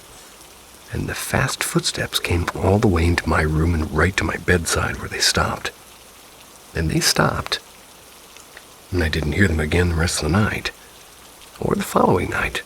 And in fact, this day, it's the only night anything in my house ever made that kind of sound. I still have no explanation for it, and all I know is whatever chased me through the home that night wasn't the spirit of my kind grandmother. They knew my name.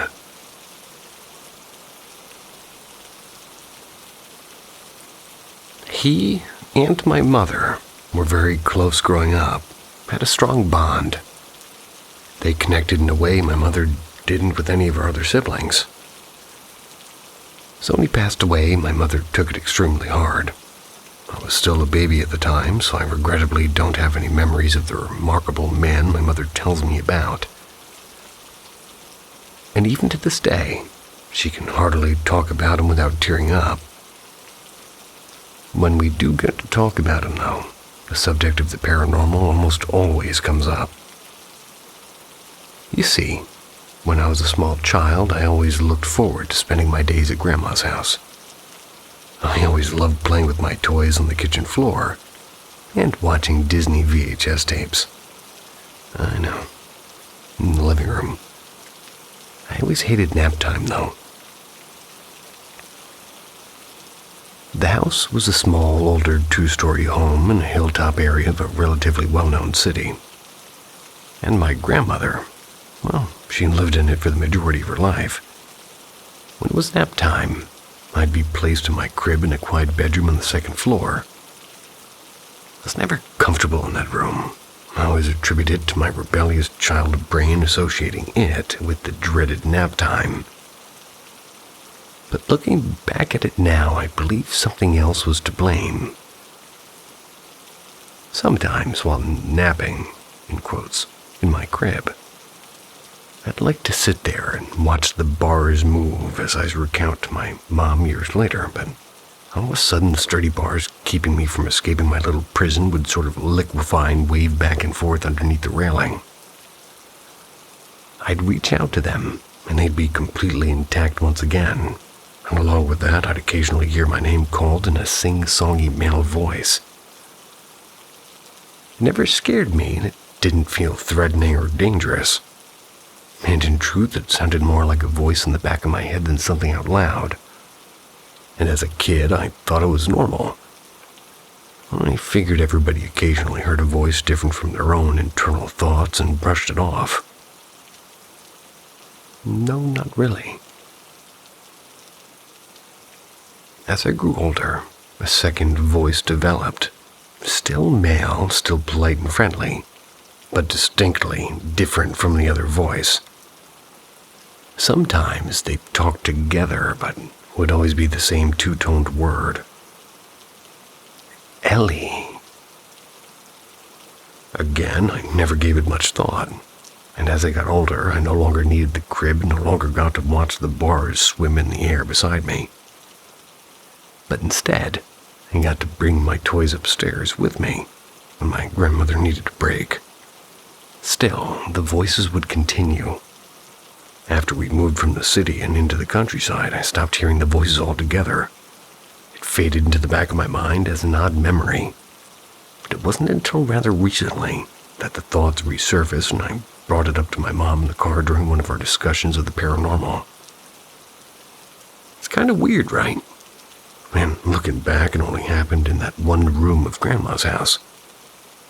I told her, expecting her to quickly agree and move on, and instead, she got that somewhat sad look in her eye as she focused on the road. Well, that was Uncle M's room when he still lived with your grandma. That was her response. She quickly followed up with, and that was the room your grandfather died in. I was stunned, to say the least.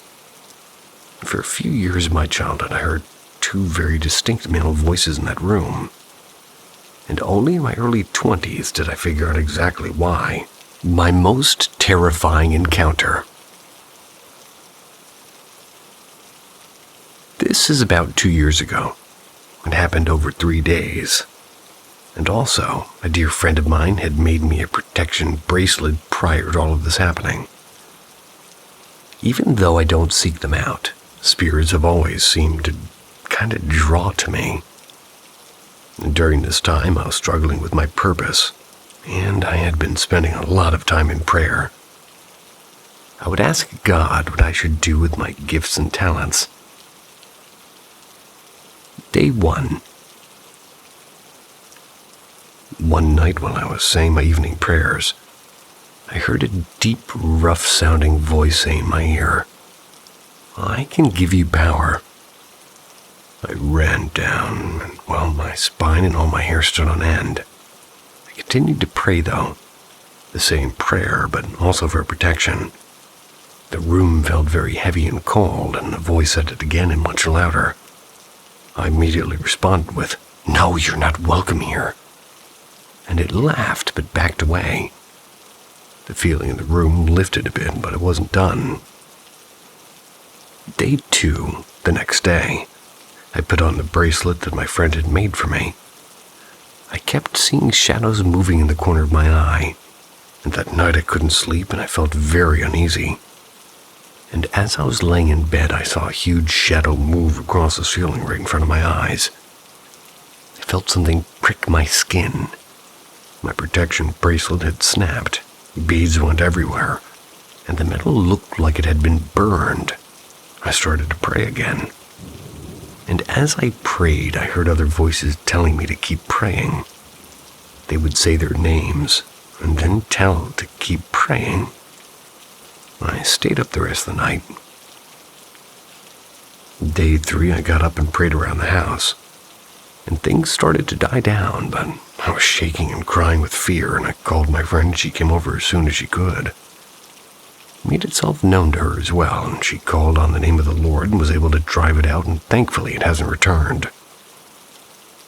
I gave her the broken bracelet so she could see it and maybe fix it. She agreed that it looked scorched and took it back with her. She said it was a demon, and I consider myself lucky and blessed to have her as a friend, and have made it through this event unscathed. Please help me make sense of what happened in my childhood. To start with, I come from Eastern Europe, Ukraine to be specific. Ukraine is a fascinating country because while being an advanced society, Ukrainians hold old beliefs and follow traditions established centuries ago. This old set of beliefs and values is what causes our people to search for answers to questions they do not have the courage to ask themselves from traditional or religious, rather than scientific sources. This is exactly what happened in my case, and to this day I have no explanation for the following. We were about 4 to 6 years old when everything started. My kindergarten classmate, previously a happy and healthy friend of mine, suddenly started becoming lethargic and began wasting away day by day. Everyone noticed the unforeseen changes in her appearance and behavior. Teachers, and nannies, and other parents, and us kids. Although we did not necessarily understand that something bad was happening to her. Things were progressing pretty quickly, and in a matter of weeks she looked skeletal. Her skin was pale gray and eyes sunken, and she always had this woeful look on her face. This is when even the least attentive ones of us noticed that she had become a mere shell of that cheerful girl she previously was. Worst of all, nobody knew exactly what was happening to her. And I remember my mom telling me that her parents took her to several doctors. Yet nobody seemed to understand what the problem was. This is what her parents stopped trying to seek out doctors to examine her. Instead, they opted for a traditional healer. By the way, a typical moniker for a female traditional healer in some of the Eastern European countries is babka. Most of them are female, although there are a few male healers out there, I'm sure. But thankfully, this babka did help my friend, and she miraculously recovered, almost in an instant. The babka claimed it was was a maleficium, or maleficium. And that's what was slowly killing her, a curse as I understand it. None of us ever found out anything about her situation beyond this blunt yet perplexing fact. As my friend was struggling with her malady, I started having recurrent nightmares. And these nightmares were unlike, any I'd ever had to endure before. And now that I think back to them, the only thing that comes to my mind is a bad trip that repeats every night without a known trigger. These nightmares were quite different from regular nightmares you randomly get here and there. They were more like a series of short gifs, and they get played on repeat. At least that's how I would describe them. The content of my nightmares was not scary in a traditional sense. Yet, they would shock me and wake me up every night sobbing. I vividly remember only 3 things that I would see every night. Although, thankfully, I cannot recreate them in my head anymore. One of the nightmare gifts, as I would put it, they would have a chessboard with dolls. Barbie dolls, dressed as ballerinas standing on every other black square, spinning all together in one direction. And another just consisted of me looking at the street in the summertime through the eyes of somebody behind a wire mesh fence. The third would be a textured paint on the wall, a dark reddish-brown wall with specks of blue here and there. I would see it from afar, and again through somebody else's eyes or very close, like a macro lens. These things sound like they do not belong in a nightmare, but please believe me when I tell you that nothing else terrified me more than coming back to these dreams. The dreams where I got to look through somebody else's eyes were the worst for me. This is when I felt the most unexplainable raw fear, but not as the person who was watching. That person was nothing but curious and eager to see more of what they were looking at.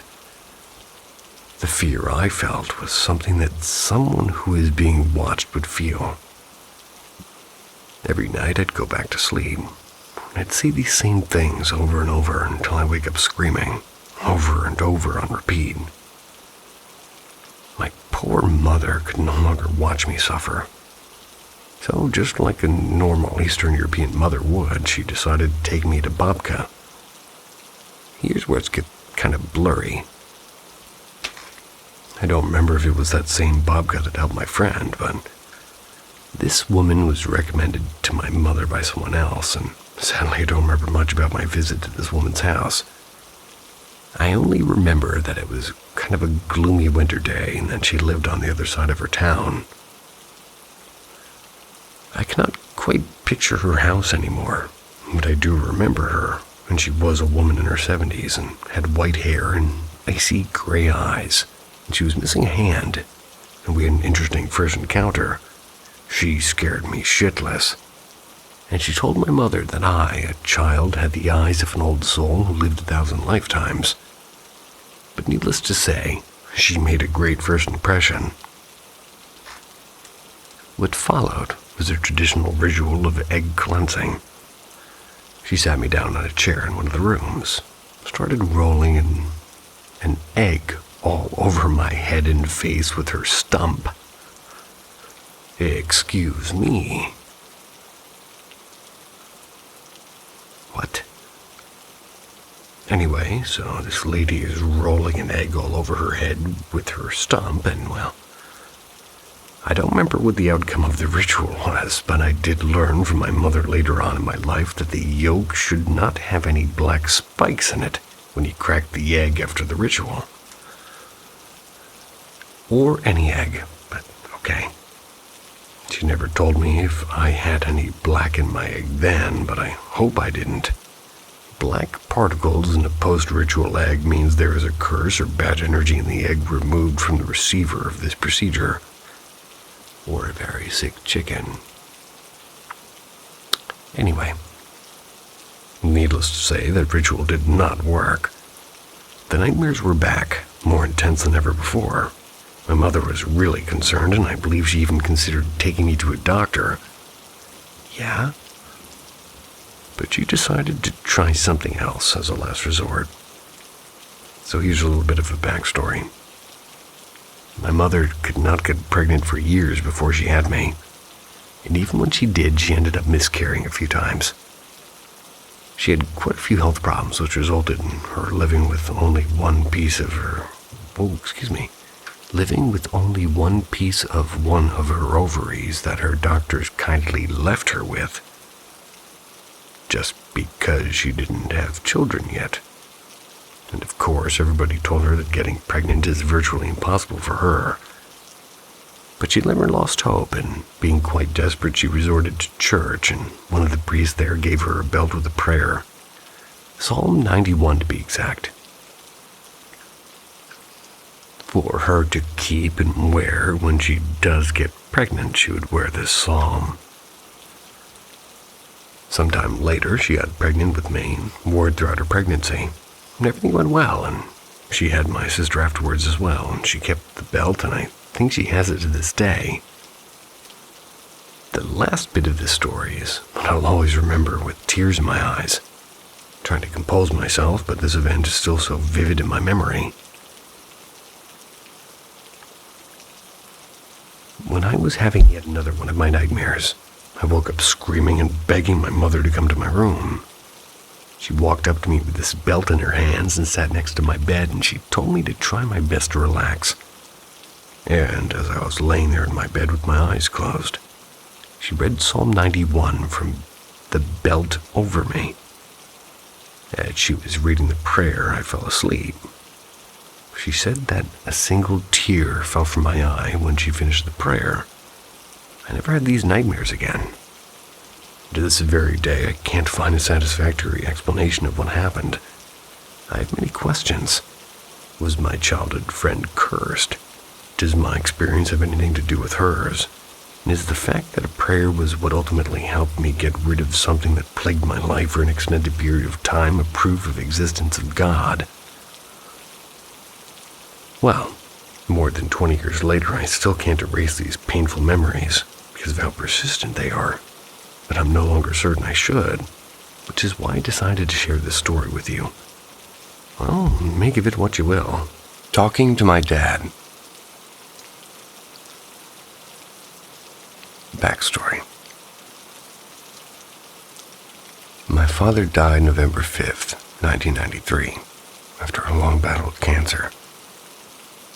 I was only a baby at the time, so I don't really remember him. But I do have pictures and everything. When I was much younger, though, I'd always talk to him and have little conversations with him, which actually led to some school staff thinking I was legit nuts, having me evaluated for mental illness, which I don't actually have, and they never found signs or symptoms aside from random conversations with a dead man. What I do remember about being a kid was feeling somebody holding my hand or touching my face all the time. I remember hearing whispers like all the time and everything. But I didn't even remember up until I heard a recent EVP that got me all messed up.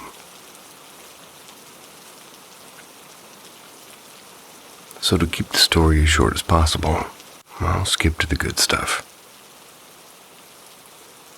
I work for a local hospital, and I applied for another position within the company.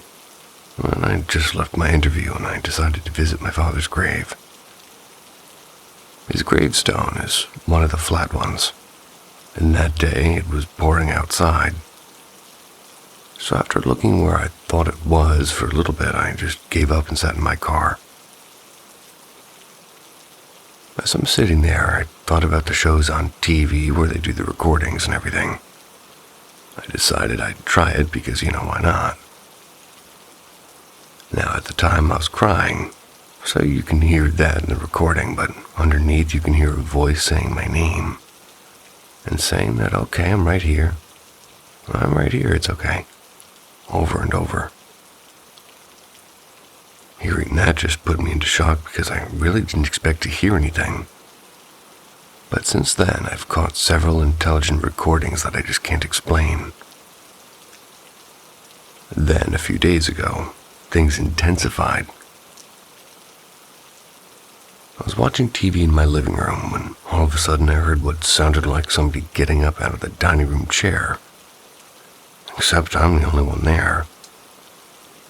I can hear somebody push the lid to my garbage can like they're putting something in it. I just freak out because I can see into my kitchen and there's nothing there. So I walk into the room and I walk up to the kitchen table and kind of push down on the chair to see if it made the same sound. And all of a sudden, the trash lid flips again. I look at it for a second and just take off back into the living room because at this point I'm basically over it. And it happens again 2 more times. At that point, I'm just like, fuck this, and decide to take a shower to relax.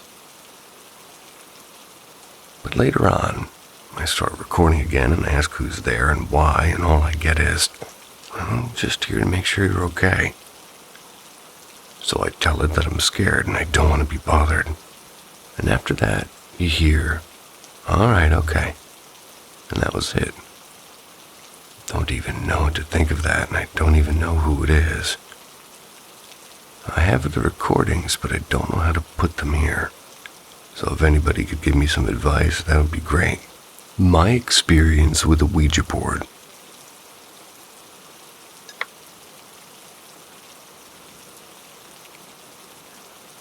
When I was in college, I had a roommate who was really sweet and gentle. I loved her and she was a great person, but extremely simple, if you know what I mean. One night on the weekend, we decided to make a Ouija board because we were bored. Small pun. It started out pretty much not doing anything, but after a few minutes though, it started moving, except only when my roommate was touching it. It wouldn't move at all for me. I know it wasn't her doing it because I started asking questions about myself that she would have ever known, and it was answering everything correctly. It spelled out my mother's name, who I didn't even talk to, and had never told her or anyone or anything about it. It knew what city I was from, even though I just told everybody else from Boston because it's easier. My new father's name who died, but I was only 9 months old and it knew everything. After a few questions, though, it started to spell out strange shit like people and places that weren't really local or relevant to either of us. According to the board, it was supposedly a kid that they said died in a river and all this stuff. But it started turning dark, so I just cut that shit off and, well, we're done. I said my goodbyes and decided to put it in the trash. But my roommate was still acting weird. She had like this dark demeanor about her, which is literally nothing like her. I was like, what the fuck is going on with you? She just said it was nothing and laid down on, well, top of her covers and everything. So I shrugged it off and went to the lobby of the dorm to watch TV. Later that night, when I just went to bed, she was still laying in that same position.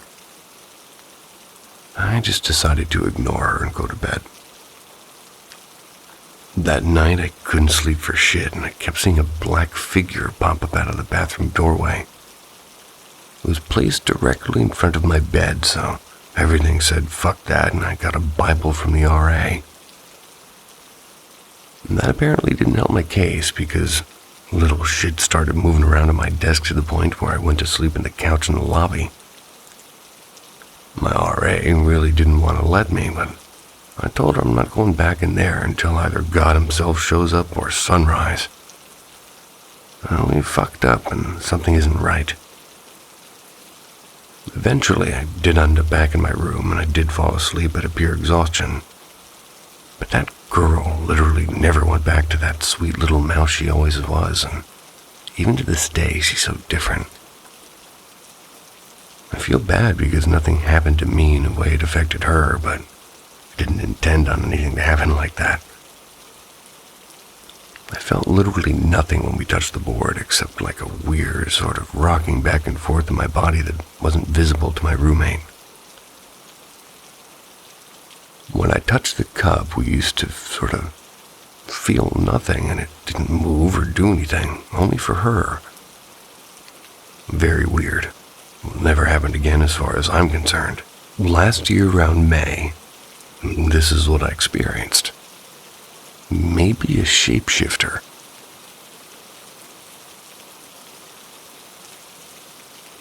I wish I could have recorded it, but even so, I think that would be pretty creepy to see.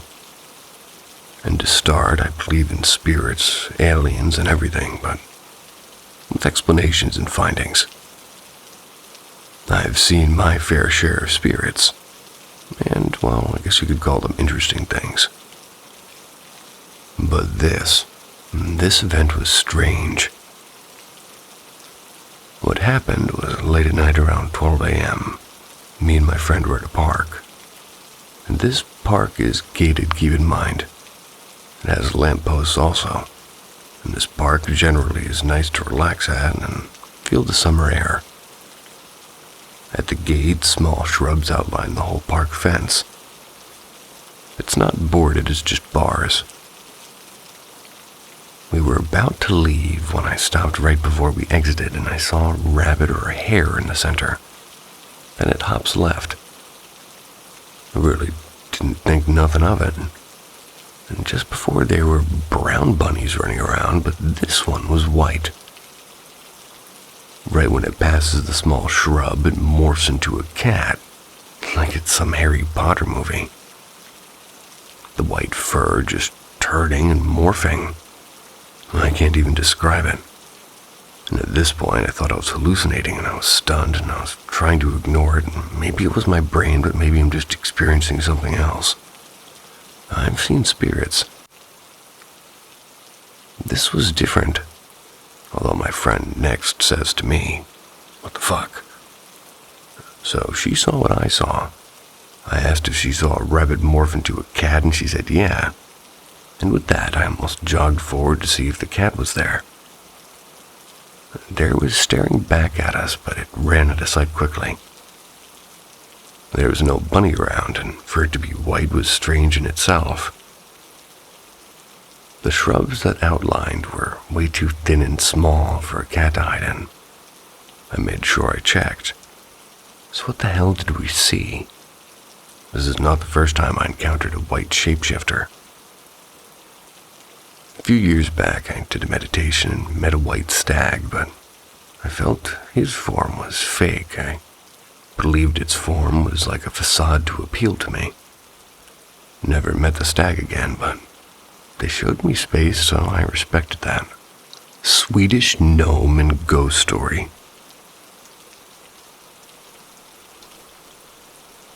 For reference, I live in Sweden, and my family is very anti-religious. The house we live in is fairly old, dating back around 100 years. My dad is a very productive person, always gets new hobbies on the fly. One day he decided to start a bee farm in our backyard. When you take care of bees, you need a room that's very clean to keep out bacteria from the honey. He decided to use our shed in the backyard, which is, well, extremely small. The room can fit about 2 people. And in the room we have one desk which has a couple of drawers in it. In those drawers we keep all the necessary equipment when making the jars of honey. So my dad had to put labels on each jar of honey, which is a very tedious process. The labels are in a huge scroll, about the size of an average old small arm in diameter. Me and my dad were putting labels in the jars for about 30 minutes before he goes outside for about 10 seconds to grab some air, and I can see him the entire time. When he goes out, he puts the scroll on top of the desk. And during this time I was watching, I took out my phone. When he comes back in, we proceed to start again. But from nowhere, he asks me where I put the scroll. I tell him that he put the scroll on the top of the desk, but it's not there. Without the scroll of labels, we couldn't continue working. We start looking all over the room, but nothing, and as I described earlier, the room was tiny, which is why it's so odd for it to disappear. We searched everywhere behind the desk, in each drawer and outside, but still nothing. And this happened about a year ago. It's still freaking me out. Usually when me and my family experience something paranormal, we blame it on something logical and ignore it afterwards. But this incident cannot be explained. There's seriously nowhere for it to have disappeared to, that's why I'm freaking out. Even in the unlikely event of it rolling outside, me and my dad would have easily spotted it or just heard the scroll. Moral of the story, gnomes might still exist in Sweden. And if needed, I can show a picture of the shed in the yard. The abandoned hospital. I'm 21. When the events that I will tell you here happened, it was when I was 15 or 16. I was fascinated by abandoned buildings at that time.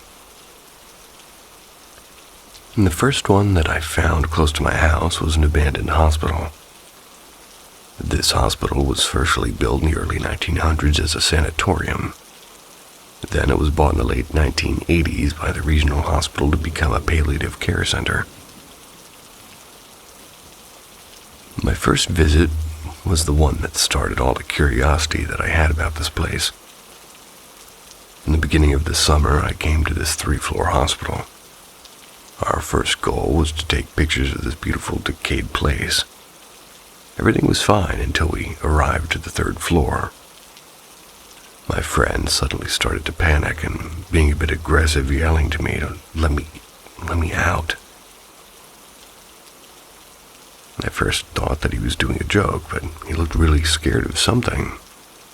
Since I didn't want to leave, I accompanied my friend outside, came back inside alone to take pictures of the empty corridors of the 3rd floor. The weird thing is that when I asked him about this a few minutes later, he didn't remember being aggressive or scared. He just remembered that we went out together. I didn't have any particular feeling about the place during this visit. I was just excited because it was my first time in an abandoned building. Not scared, just excited.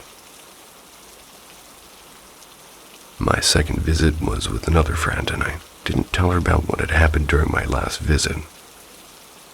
Like the last time, things started to become weird when we arrived to the 3rd floor. I started to feel a bit bad, like if something prevented me to breathe correctly. My friend told me a few minutes later that she was having the same weird feeling. I felt scared and didn't want to continue with this oppression sensation, so we left. The 3rd time, I went to the hospital with a camcorder. I've probably done the worst thing ever to this day. Before our second visit, we watched some paranormal videos on YouTube and wanted to get some answers to our feeling. Okay, 3rd floor. And during the whole visit, we asked some questions to the supposed entities that lived in the hospital. We got what we interpreted as an answer in the basement. And since our last visit, things were moved and destroyed, and probably by vandals. So I asked, "Did you move anything here?" On the video, I could clearly hear, "It's not us." And the other voice that I recorded was in the church part of the sanatorium. It happened just at the moment we were leaving it, a voice whispering, "It's the death."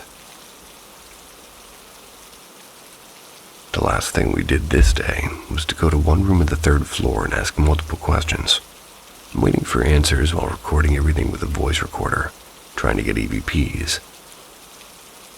After a few minutes, we saw a shadow moving really fast. We heard what sounded like heavy steps running on broken glass just behind us. It was in a dead end in this corridor, and I immediately ran in the direction of the noise. Me and my friend looked everywhere in the hospital, but no one was here. We ran out and left the area, promising that we'll try not to get any contact with these entities.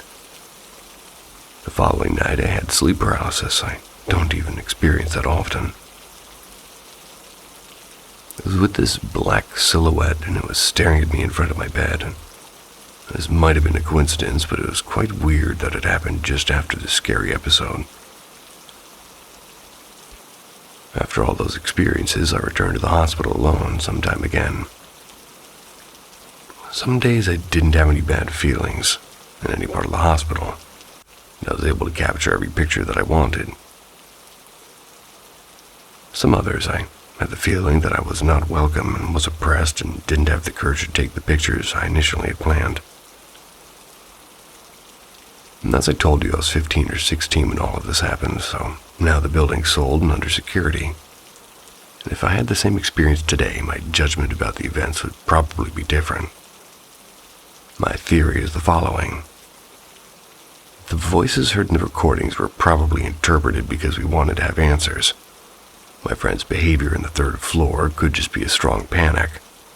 The bad feeling that I had on this floor might be because of the memories of my friend's reaction. My friend having the same feeling as I is weirder. First thought about something in the air like asbestos, dust, or cracked paint that was causing this. But this theory doesn't work as it's happening, well, rather not happening every time I go there. Looking for help, explaining my experiences.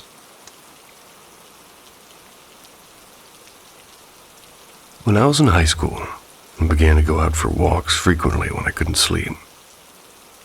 They helped tire me out and get thoughts out of my head. One night, I'm walking with my friend who I will refer to as M. M shared my little pastime for similar reasons, because her home wasn't very inviting for her. On this night, we wandered around for a while until she wanted to go home. Since we're in the middle of a conversation, I decided to walk with her at least to the expressway so we could finish up the conversation. When we neared the area, however, she stopped and stared to the left into a patch of trees behind a parking lot. When questioned, she told me she saw somebody step toward us from the trees, but they disappeared when she did a double take. Being a teenager full of bravado, I drew a knife from my belt and walked out to investigate. I found out that the trees hit a sharp decline in land. I didn't see anything besides a creek, so I went back to Em and asked her exactly what she saw. Apparently, she saw what looked like a hooded figure step out of the trees toward us. That simply wasn't possible with the dip in the landscape. She said it stepped straight out. And while she was explaining, I saw movement in the tops of the trees. Saw some unshapen blob floating in the air. Kind of looked like active camo from the Halo games. When I noticed it, it shot out over the expressway and disappeared, and when a man walked by and startled her, we laughed it off and went our separate ways. Now, I'd never really heard of shadow people before, but I swear to the gods I started seeing them when I was out on walks. Figure here, another there. One was even walking toward me from the front at one point before it disappeared into thin air. Never bothered me much, just was off-putting. The experience that stopped these walks, however, was the scariest thing I've ever experienced. I'd gone to the gas station nearby to get some snacks and a drink. And while I was walking down a side street to get mine, felt my headphones get tugged off one side, snapped back into my head. Expected to see M standing there, but I wasn't so lucky. Instead, I saw a face. I don't know if there was a body, though, because I didn't have enough time to look. It had greenish, mottled skin that looked soaking wet and rotting. Its hair was also soaking wet, matted and tangled. It had no eyes, just two black shadows, and its nose looked like it was rotted away down to the bone. The part that freaked me out the most was the mouth. It was hanging agape and dirty, and it had way too many teeth to be a normal human mouth. I hightailed it home and refused to go out that night again. I did some light research and I found no records of it drowning at the time. So for the life of me, I can't explain it. At some point later, I don't remember exactly how long, but I heard a growl in my room before an electrical buzzing noise that resulted in a light bulb exploding. That night's hard to remember past that point. My ex guided me through some rituals per her faith. The final experience I had was recent, about a year ago. I'd returned from a visit to my girlfriend at the time and decided to go for a walk to clear my head of the negativity. While walking, I felt like I was being stalked, and at one point I noticed a white mass of energy dart across a lawn to my right. And as strange as it sounds, I don't think I saw it so much as I felt it was there. I could see it, but I also couldn't, and I suppose I just don't have the knowledge to describe it. I hurried around a bend in the street and began to text my ex before my phone shut off and wouldn't turn back on. This turned into a sprint. As I got home, I tried my phone again. Turned it back on, no problem. And I'm moving out of the area anyways, but this was the last straw, and I don't think nightly walks are ever going to happen again. With all of this said, can anybody help me understand what in the hell was happening to me? I had only one experience in my home. The rest were all in the surrounding neighborhoods and plazas.